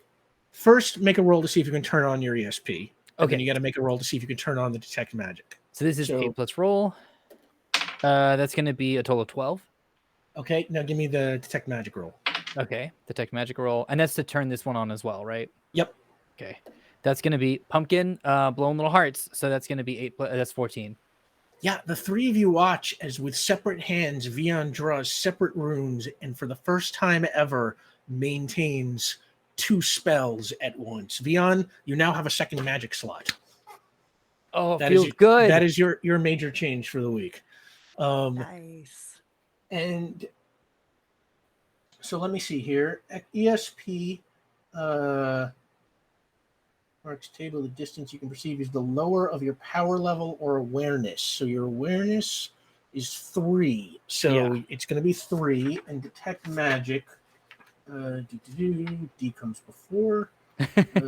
Sorry, I started thumbing back in the book. I was like, wait, I'm going the wrong way. Detection.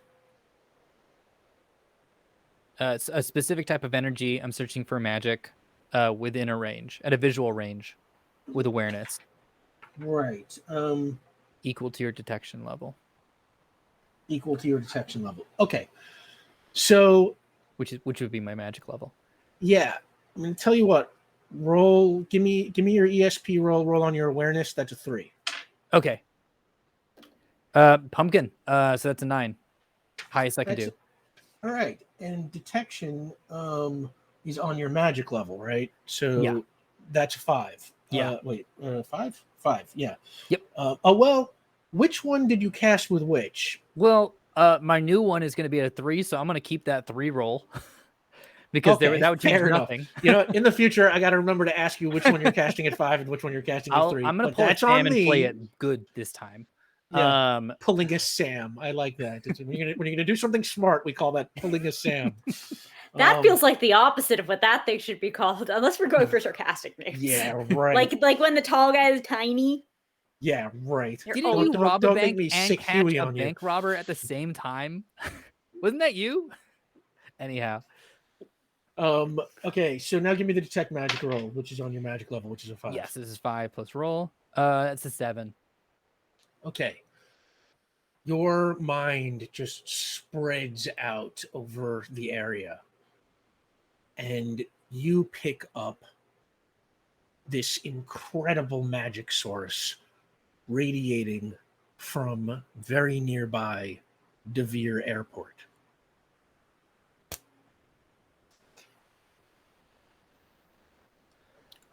Are you getting anything? Yeah, he's close to Devere Airport. Can I? He's at the airport. Okay. Yep. He's at the airport. Should we teleport and or fly? Cadrax could perhaps have the aerial perspective. Bird's eye view is useful.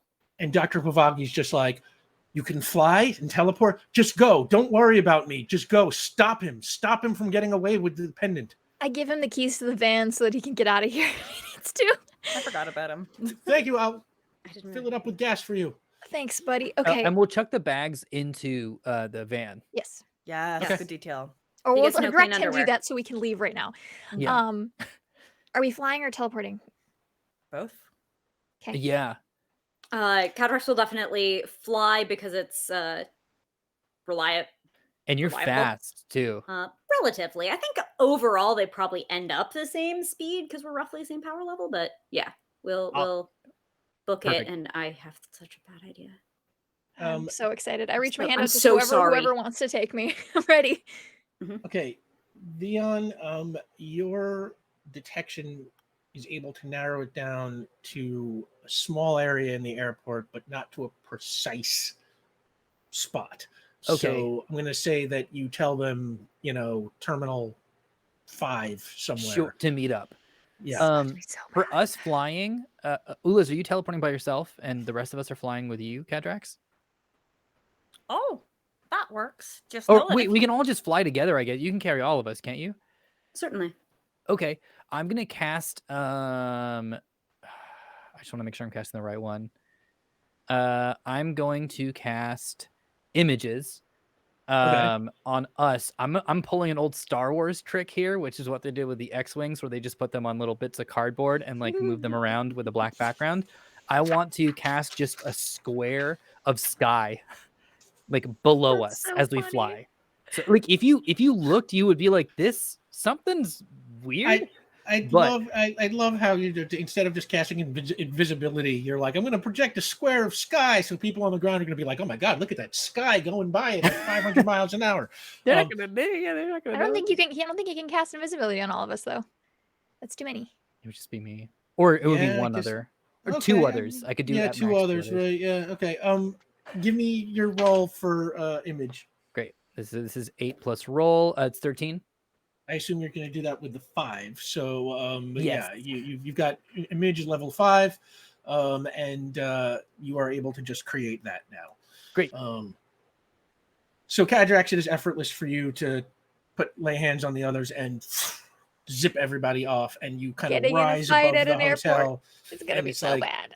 Yeah, you fly over, the street. It is not far because, like I said, it's built right on the outskirts of the airport, and you fly over the terminals. The airport, crowded, traffic everywhere. You can hear planes rumbling in the sky above you, and you all come down right on the ground in front of Terminal 5, which you can see is the terminal for private planes.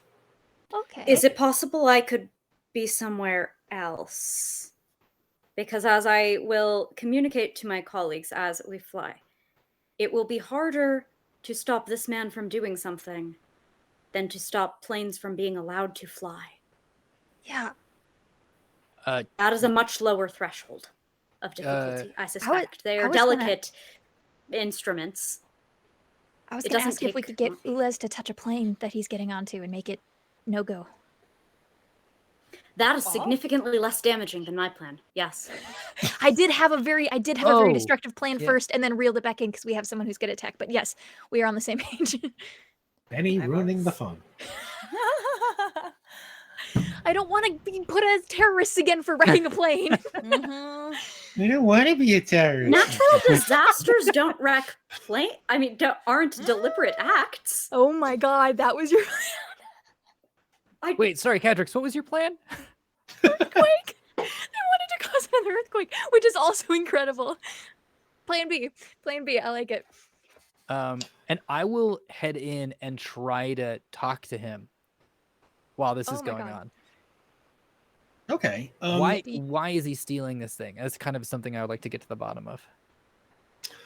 Do you want Okay. backup, or are you good on your own? No, I would definitely need some backup. Okay, I'll go with you. You two, the aliens will be on Sabotage. plane. Sabotage, Yes. saboteurs, and I will go as bodyguard. Okay. So Vion and Benny are going into the terminal to look for Riesvort, and Yep. Ulez and Kadrax are going to fly, I guess, to where the planes are, and see if you can figure out which one is his plane, and then Mhm. wreck it in one way or another. Okay, Yes. so let's start off with Vion and Benny. Oh my You God. walk into the terminal, and picture it's busy. There's that counter where all the airport, the airlines kind of have representatives, but in this case, instead of representing airlines, they look like airport personnel who are responsible for checking people in for their private flights and things like that. There are, I don't know, it's fairly busy in here. There are probably a few dozen people when you count employees and on all the passengers. Why don't you both give me an investigation roll to look around? Great. Coffee dice, let's go. 7 plus 9. 9. 4. 4. Okay, so the two of you start wandering around the terminal, kind of looking around at the people, seeing if you could find Reese Vorton. I do have detect magic still on. Can I blast that? Oh no, I turned it off because of illusion.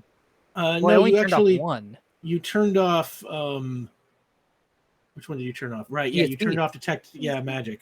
Oh, okay. Because the 3 was the one you used for ESP, right? Yeah. Okay. Yeah, you're right. Um, So I only have ESP set up.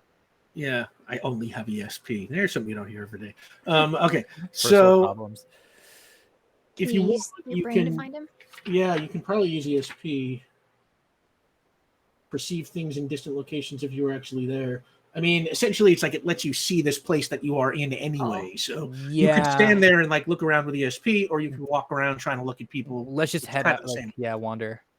All right, so the two of you start wandering around. Kadrax, Ulez, you fly over the terminal towards the back where the planes are, and you see 9 or 10 private jets that all look vaguely similar to each other.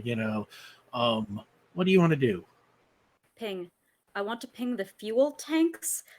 Port Ruby to London is not going to have stops. This is going to be a plane that is relatively fuel heavy because it is an overseas trip. That means only some of the 10 planes would presumably be capable of such things, and of those, one would be fueled up for a transatlantic flight. Okay. It's a speculation because we don't actually have confirmed that he's going to London. So Yeah. I could be wrong, but that would be the heuristic that I would most immediately apply. All right, so I'm going to make this 2 rolls. First, you got to see if you can guess how much fuel that would be off the top of your head, and then the ping roll. So first, give me an intellect roll. Sure. It's probably a pretty hard thing to calculate if you're not like a pilot or something. I mean, it's pretty much like, is this full? Is this not? I was doing a transatlantic flight that got stopped over in Denver once, and couldn't take off because they were Denver. We had to land early, and then we were a mile high, and so we had to yeet a bunch of the baggage. So that was a 10. Yeah, Denver sucks, man. No, sorry, no, we love you, Denver. And 10. Okay. Now give me a ping roll. All right. Let's see. That's a 13. All right. So you can pick up immediately that, let's say, 5 of those 10 planes are fully gassed up.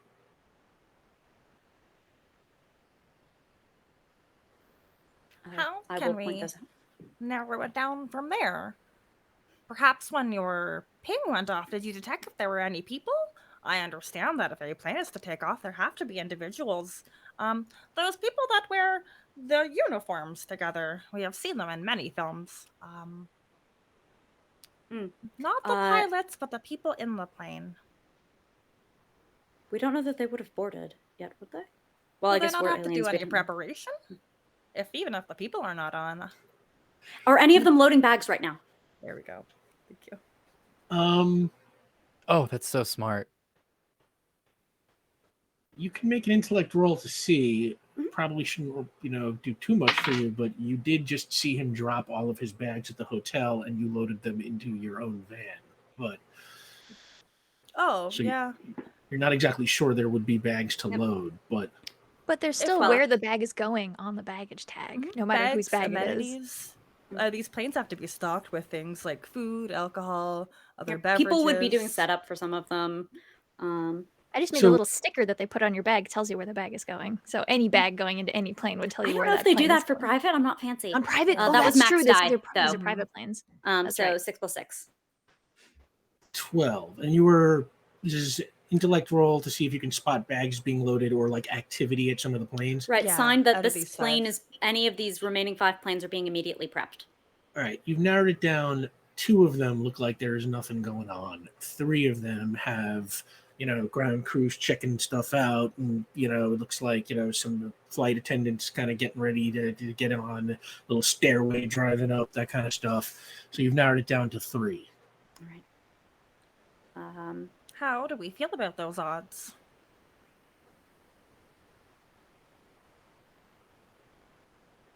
While you were That thinking is- about that, sorry. No, please.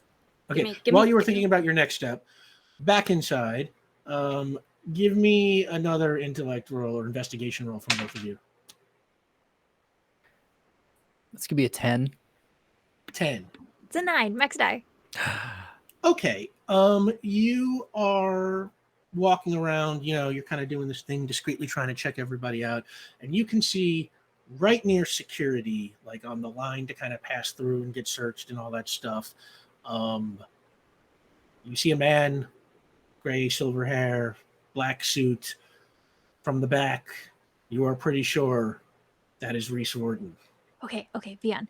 Mhm. Can you, I don't know how your ESP works, but can you look at him from over there? 1, make sure it's him, and 2, can you, if he pulls his ticket out, can you see what gate it is exactly? Or where he's going exactly? Because then we can feed that info to our friends, and then we can deal with whatever we want to do in here. But then they have a backup of, they can deal with the plane. But then they know That's- exactly what plane. A great idea. I don't know how your ESP works. That's just, I'm gonna put this up to GM discretion. Is that a thing we can do, where I can kind of Blade Runner put my way your- through? put your No, yeah. senses in front of him.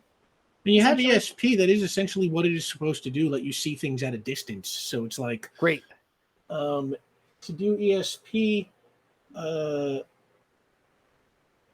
make a lower the lower of your power level or awareness. With 3. Give me a roll. 3 + 5 = 8. Okay. For an 8, you are able to see that the first 2 numbers in the plane's call sign are 7-1. Okay, I'm gonna cast telepathy and send that to. Oh, we have our earpieces. I'm gonna touch my ear. Actually, I'm gonna relay that to Benny. Okay, then I'll do it. Yeah. I'll pass that along to our alien crew. And how close is he to walking through the metal detector? They're searching somebody else right now, so you've probably got, A second. a minute or 2, yeah, tops. Okay, out of game. Sorry, this is not Vion and Benny. This is Omar and Caitlin. Okay. What power did you use for magnetism? Quick question for the one shot. Element control? Element Maybe? control. Energy control Great. magnetism. Energy control magnetism. Thank you. See, that's why we call that pulling a Sam. Yeah. I would like to cast energy control magnetism, please. Okay, give me a magic roll to see if you can turn it on. 8 plus it's 10.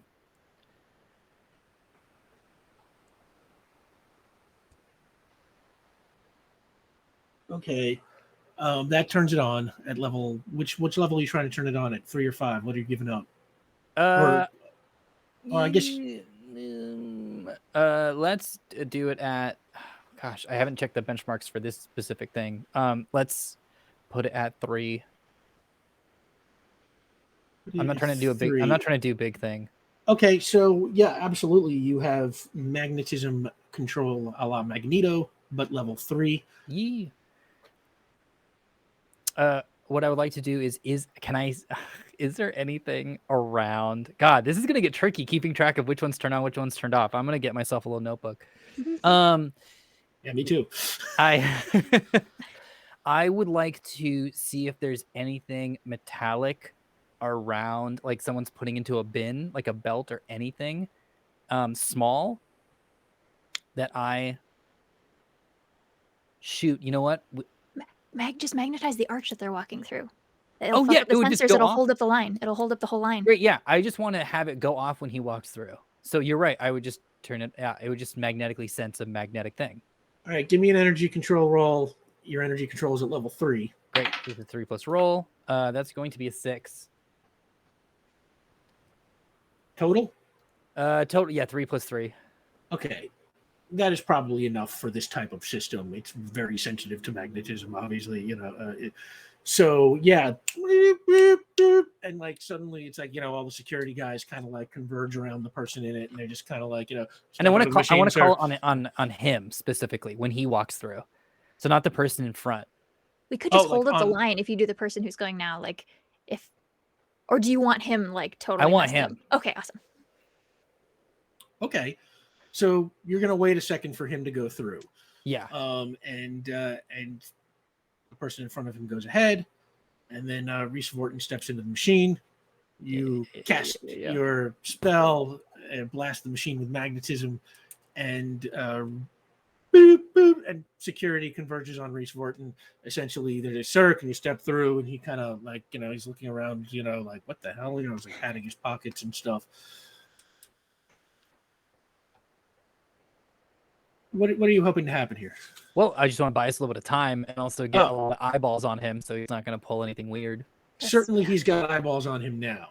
Okay, great. While this is going on, Ulez and Kadrax, you just received information that the first 2 numbers in the call letter of the plane are 7-1. Oh, that is very good. 7-1. Can we verify out of these 3 planes if that is useful information? I will make you roll since you're standing right there. You see 2 of them start with 7-1. All right. Okay. And both of these have pilots per my ping that are presently. Cool. Can I sound amp the pilot's conversation to see where they are flying? Like, they're doing their pre-checks right now. Oh,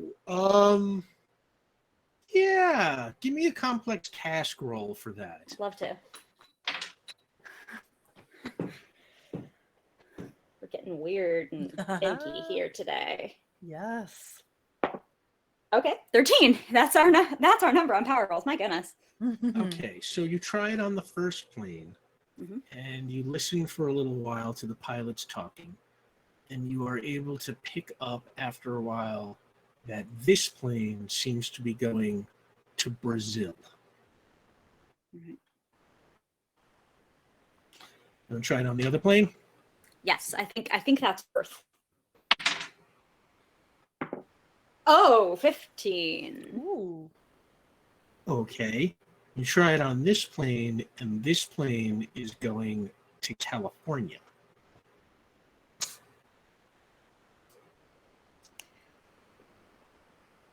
One of these planes is going to Brazil, the other to California.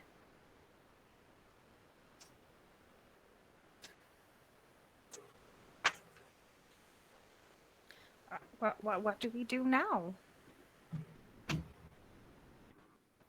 Inside the terminal, Reese Vorton is kind of trying to deal with security, and while he's dealing with security, What are you doing? he kind of sniffs at the air a little bit. And he like whirls around and just like boom, shoots daggers, kind of, glares at you. Yeah, great.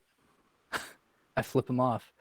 I would like to cast at my level 5 spot. Can we call it big magic, little magic? Can we do that Cute. for now, just to make it easy? Yeah. Big magic's 5, little magic 3, and then that's going to be the merch. I would like to cast at big magic, teleportation. Oh God. Okay, give me a big magic roll. Okay, so this is 8 plus. That's gonna be 12 to turn it on. All right, you have teleportation in the big magic slot. Now I wanna cast this with my big magic, but I want to cast it at level 1. So this is just a really good chance of getting it because I'm adding 5 to it. Just so everyone understands how this works. I'm adding 5 to my roll, but it's gonna be easier because I'm not casting it at level 5. I'm only casting it at level 1. Yep. Okay. What are you trying to do here, by the way? Oh, Rick, the gentleman is occupied and cannot escape from the security folks for at least a couple seconds, leaving his bag completely unattended. And I would like to get that bag, bring it to us, and let me explain exactly why, Rick. It's because the pendant that we're after is metallic. So if he walked through the metal detector, he could not have had it on his person, which means that it would have been in his personal baggage, which means that we would get it. And if it's not in that specific baggage, he's checked it in, which means that our friends outside have the best ability to go get the baggage. So while he is stuck with security, I just want to rob him. Wow, maybe we should call it pulling an Omar. This is when Make you your spend roll. more time with Sam, you get better at the game. Okay. Teleportation. You're rolling teleportation level 1, which is a distance of a couple of yards. So basically, from him, from the conveyor belt to you. So I'm 5 plus 2 is 7, but I'm only casting it for level 1.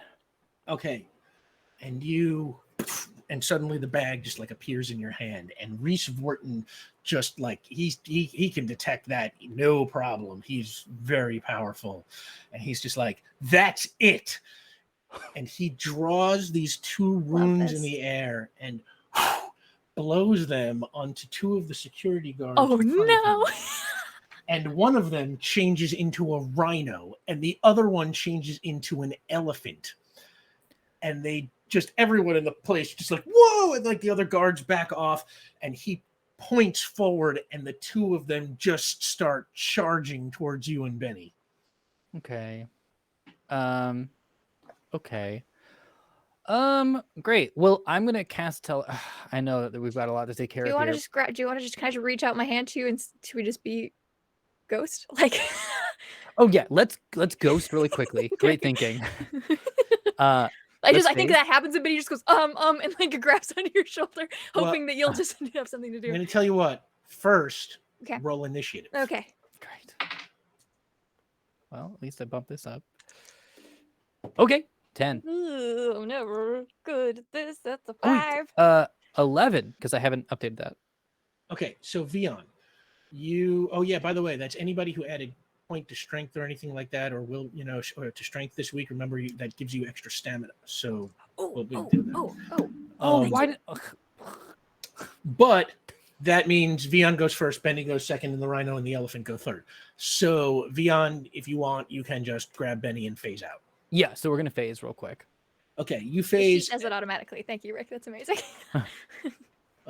It works on some of the sheets and not on the others. I have trouble keeping that working. But you phase out, and the rhino and the elephant kind of just go right through you, and then like stop, and then like turn around, and they're like kind of like swatting at you. Great. That was my move, I guess, was phasing because we've established that takes a turn. Benny, Oh, you want to do anything, or you just gonna? I'm gonna. I don't want. I mean, we are already making a huge spectacle. Yeah, everybody's pretty freaked out. Okay, all right. I'm gonna. We're in an airport. I'm gonna use my turn to turn my. I'm gonna take Vion's hand and put it on my shoulder, and I'm gonna use my turn to turn my arms into lava. Not the whole body, so I can stay Great. ghosted. I don't want to take it off. That's what your turn does. Yes. The elephant and the rhino keep trying to swipe at you to no avail. And Reese Vorton, you hear him, so that's how you want to play it.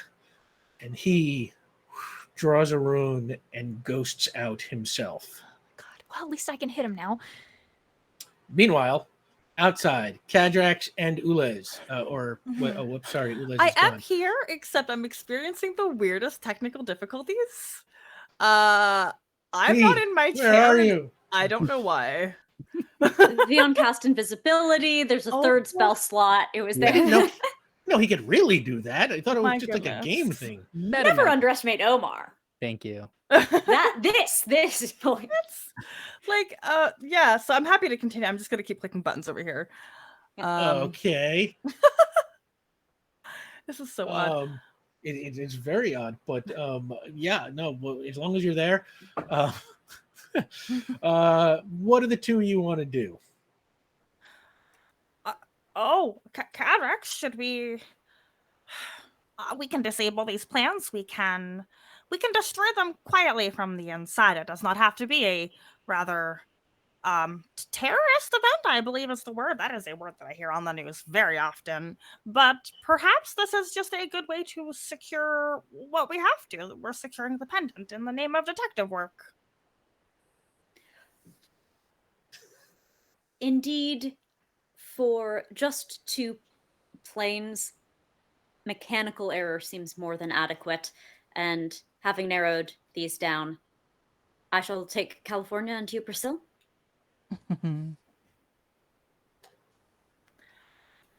So you what? I want to start making like a knocking noise in one of the engines, like the kind of thing that that's gonna pop the pre-flight check and make them like you have to nope. Which one?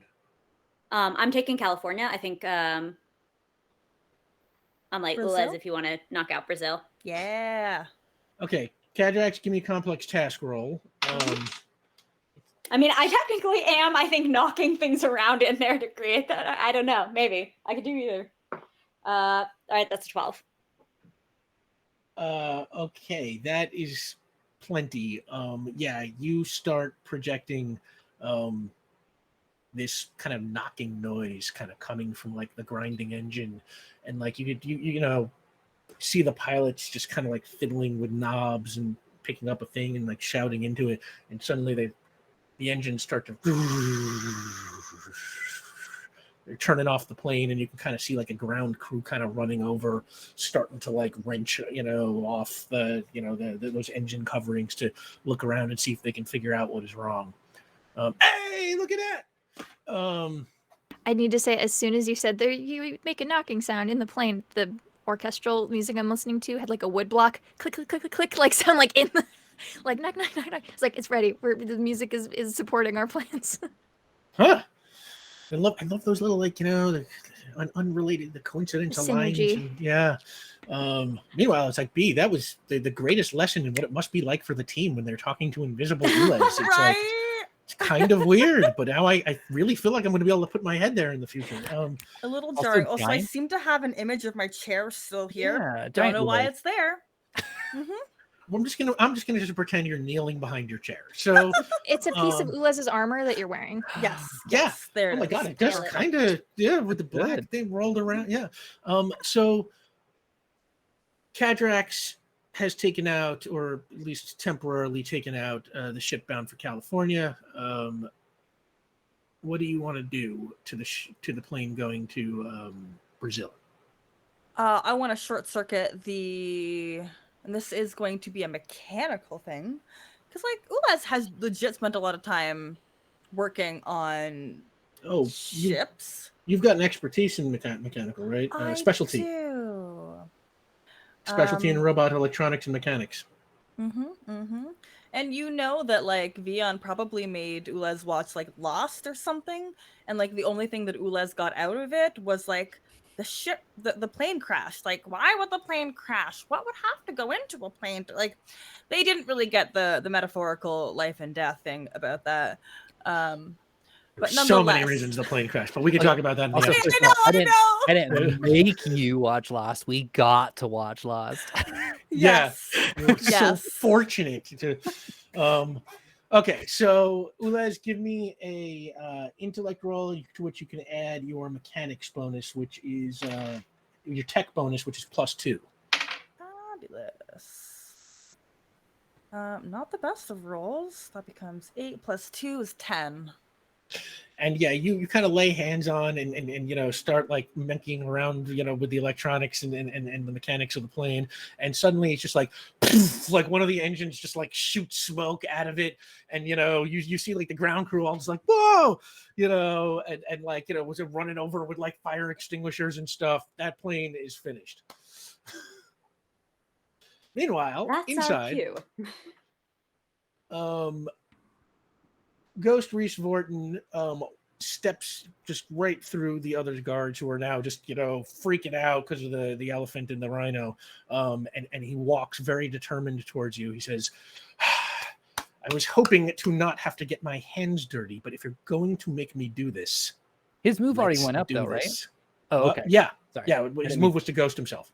Okay, great. I didn't mean to step on the line. I just No, that's right. I'm trying to be You a good step on. player. I trust your judgment, man. So it is your turn, actually, Vion.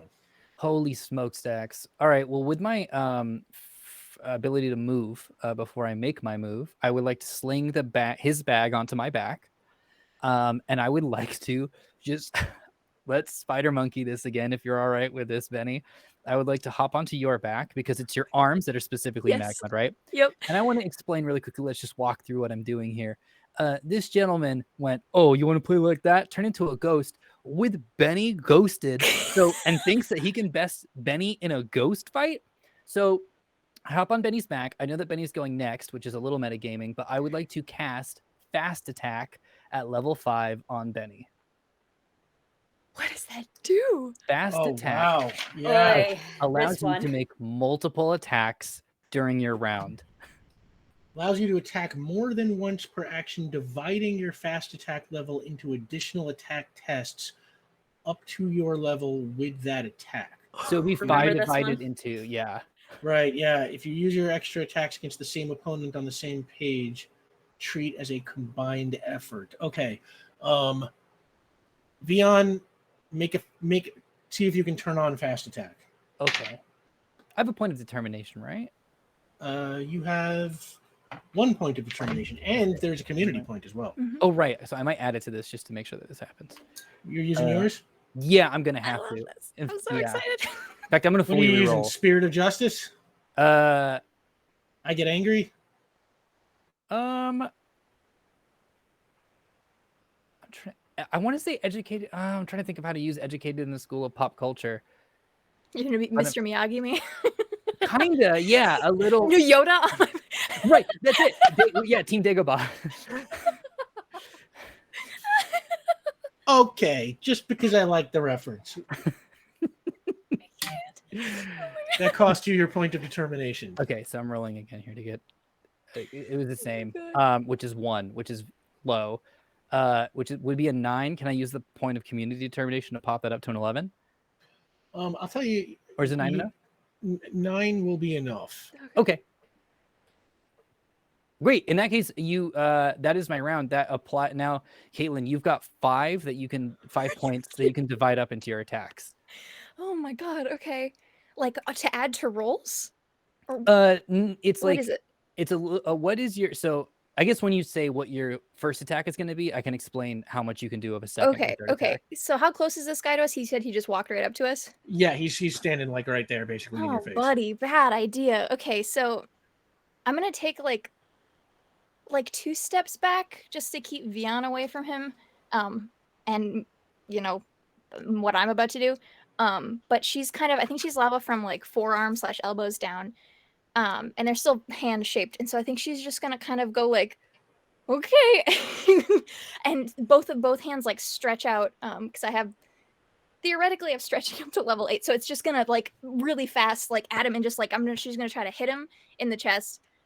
With like an intent to, I don't know, if he could get him to take a step back, that'd be great, whatever. But just like a punch, like a really fast punch to the chest with both hands, like a Okay. lava. That's it. Okay. So I'm still not 100% sure what his deal is, and so I don't I don't want to be in melee, and I'm just kind of like, ugh. So that, yeah, attack 1. Great. What attribute are you using for that? It's a prowess roll. And then what's your prowess number? 7. Okay. I think then, if I understand this correctly, Trying Would to you- read this now. are you down to roll up, Rick? Because then it Yeah, would just what's be up? 1 additional punch. Because Yeah, my what- level's at 5, which is lower than Caitlin's prowess. But if you're okay with rolling up, then it would be 1 additional punch that Caitlin would get. Yeah, give her the additional punch. I'm always down for punch. Great. So you get to just do 2 of those attacks before he gets to react, Caitlin. Okay, so then we'll just kind of do like a 1, 2, like a fully, both hands one at a time then. Right, yeah, one of each hand. Okay. Yeah. So The 1-2 punch. give me Yeah. 2 prowess rolls. Okay, First, so- let's say left hand. Okay, so I have new numbers now. Here we go. Wait, hold on. Oh no, I'm still right. I'm sorry. That's a 15. So that is a major success. But when you connect with him, you can feel that this guy's got some kind of like magical protection on him, Sweet. some kind of magical damage resistance. Yeah. Nerd. So he does take damage, So my but new maybe damage. not as much as you would have expected. Yeah, my new damage is. It went up by quite a bit now because I just got that extra strength. Oh my god, I can do math. 14 is my new damage with the aura. Oh, with the aura, right? Yeah. Okay. Mhm. Okay. I'll roll for the second. And punch. he certainly felt that. You can tell that he just, even with his magical damage resistance, he's a little shaken by that first hit. And the second one's a 13. Same thing. Yes, same things. Another major success. Okay, And that's another he 14. just, kind of falls back like a little bit in shock and kind of, And her takes a arms step comes like back from slinky you. back. Yeah. And Kind of warning shots, I think is kind of how she's like calling that. Kadrax, Ulas, what did you do after you disabled the 2 planes? Well, I GTF'd us. So did you head into the terminal, or did you just get away from the planes? Yes, I'd like to head into the terminal if you are amenable with us. Yeah, that is a very good idea. So Okay. we will go there. I feel like there's a British jerk who needs to be on a no-fly list, like right now. And he sort of takes this step back and he sees the 2 of you, recognizing you from the hotel. He now sees the 4 of you before him. And he kind of, with one hand, waves his hand, and the elephant and the rhino kind of change back into those 2 security guards who just kind of pass out on the floor. And with the other hand, he draws a rune.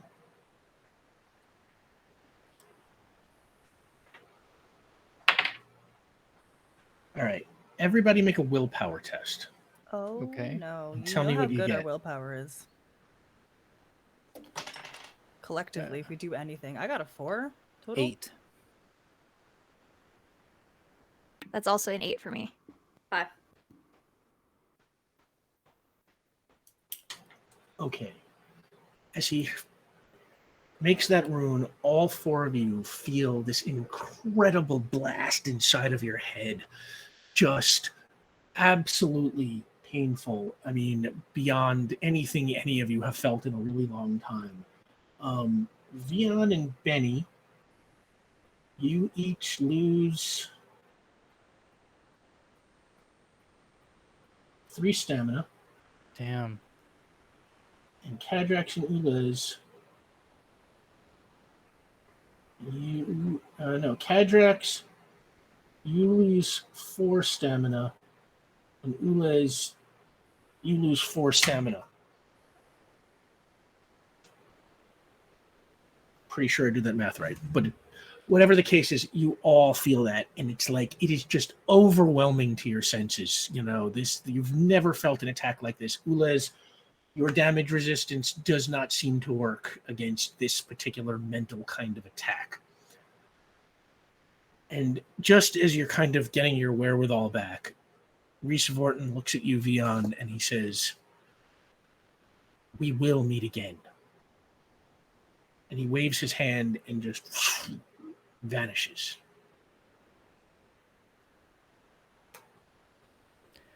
Great. I get to my feet. Oh, that's Is everyone okay? I'm gonna unlava as soon as the spectacle is done with. and we'll unghost as well. Yeah, is everybody here okay? I want to check on the guys who are down, who were turned into. Animals. Yeah. They are unconscious but alive. Everybody else is kind of looking around. You see, cops start to gather. It's I do want to get like security's attention to come help their friends, like Yeah. get them over. Like, hey, these guys are. I think they need help, more help, different help. And yeah, they run over there and they're kind of taking pulses and attending to their friends. Dion, I know Cadrix is a doctor, but I don't know if we want to get out of here. Just want to get someone else to help them. Theon, you are still in possession of the bag. Yeah. So I'll just kind of say to everybody, hey, everybody, we saved the day yet again and stopped what could have been a horrible incident there. So have a wonderful day, and we'll, hopefully we don't see you again, because that'll mean day needs saving. All right, let's get the hell out of here. Exist well. And then everybody's just like it's shell shocked in this terminal. They've seen a rhino, an elephant, like super combat. It's a moment. To keep things moving along, let's say you go back to the detective agency where you meet up with Dr. Pavagi. Yep. And you open up Reese Vorton's bag and you dig through it. And Theon, you find that little red folded square of paper. Now, Yep. Omar, Mhm. do you have that thing I gave you? I did. You told me not to lose it, and I didn't, Rick. Oh my god. Good, because this would have been really, really frustrating if you had. Ah!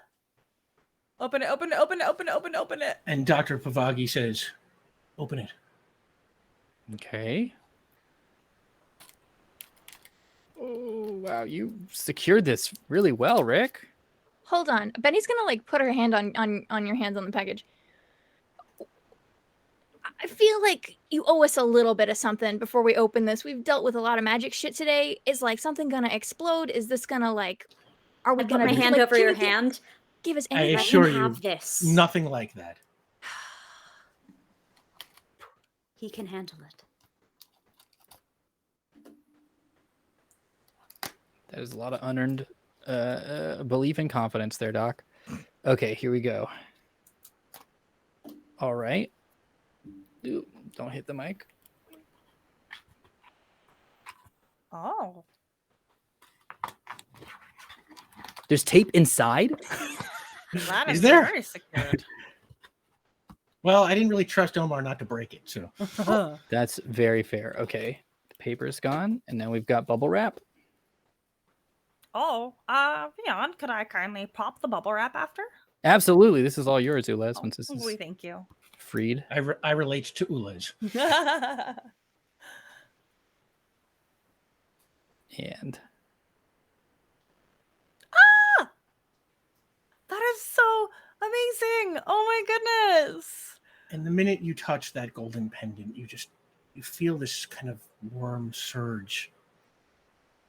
And you hand it to Dr. Pavagi. And he says, thank you so much for your help. Now I can deliver this to its intended recipient. all right, there you go, man. And he hands it right back to you. Vion, my patron wanted you to have this. And may I? Yeah. He reaches over and he pins it on your lapel exactly where your sheriff's star once sat.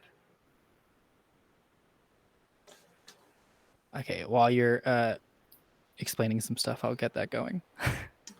Oh, it looks very distinguished. I'm trying to be as tender as possible. This is here, I'll just put this here for now until I figure it out. Yeah, right about there. And he pins it on, and he says, "A compass rose to help you find your way." And he shakes your hand and he says, "I sincerely hope we meet again." And he gets up and he walks towards the door. Well, thank you for attending or using Detective Vion's services. We are always available to help, super or not. We are very good at what we do. And he nods at you, Les, and he opens the door, and then he stops and he turns back to you, Vion, and he says, "One other thing, Mr. Vigor. How did you die?" Car accident. I don't know if anyone told you, but the spirit of justice is always associated with those who themselves died from an injustice. So, are you quite sure you weren't murdered? And then he leaves, and he closed the door behind him. And we'll see you next week. Damn. All right, that was an accident. We were not supposed to cut away there. Hopefully, we do not lose all of you in that break. But yeah, Gosh. The audacity. very sorry about that. So I guess it just felt so final. Yeah, we are still here. So that is the end of that.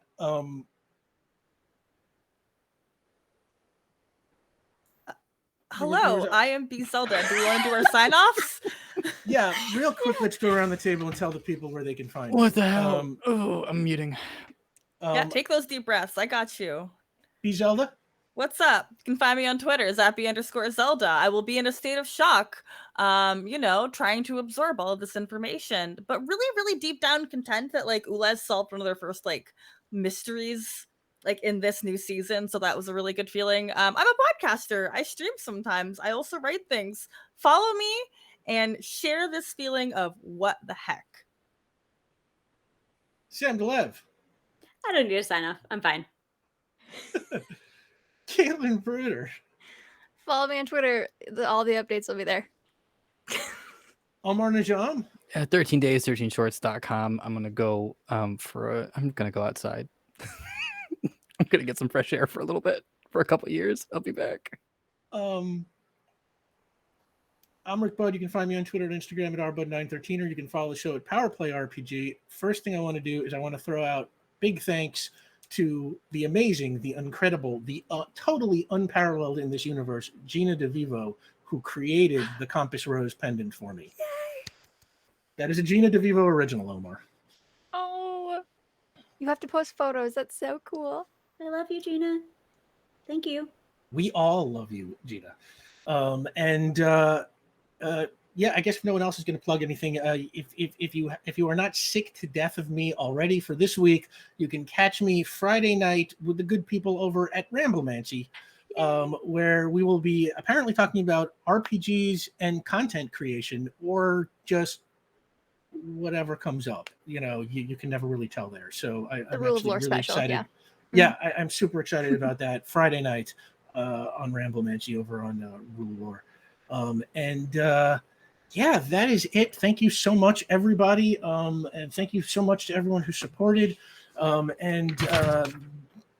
that, the theater goes dark. And we are in the Badenbrook neighborhood of Riften in the present day. We are right outside a cozy-looking restaurant called A Taste of Astrovia. In the parking lot, right out front, there are two people, a man and a woman, and they're trying to fix a pickup truck. And the woman, I'll say she's played by Emma Stone, is dressed casually in a sundress, and she is sitting behind the wheel. And the man, I'll say he's John David Washington, or played by John David Washington. He's also very casual, jeans and a t-shirt, and he's got his head under the hood, and he is fiddling around with the engine. And he goes, "Try it now." And she cranks the engine and it doesn't turn over. And he's like, "Damn it, are you giving it gas?" And she's like, "Yes, I'm giving it gas, like you said." He's like, "Damn it." He goes back to work on the engine. And the door of the restaurant opens. And out walks Daniel Cizik, the director of the National Bureau of Antiquities of the People's Republic of Scrovia, played by Domhnall Gleeson. And he starts to walk towards the sidewalk when the woman in the pickup truck shouts at him, "Hey, mister, your name Cizik?" And he stops, and he turns around, and he looks the two of them over, and he sort of hesitantly says, "Yes, and you are?" And she says, "I'm here to kill you." And on that, both her and the man by the engine pull out these semi-automatic guns, and they just unload on Daniel Cizik, shooting over and over till he falls to the ground. And neither one stops until their clips are entirely empty. Finally, the firing stops, and Cizik's bullet-ridden body just lays on the pavement in a pool of blood. And the woman hops out of the truck, pulls out a cell phone and dials. And after a moment, she says, "Sir, it's done. He's dead. What do you want us to do now?" And on that, we will see you next week. Thanks for playing with us.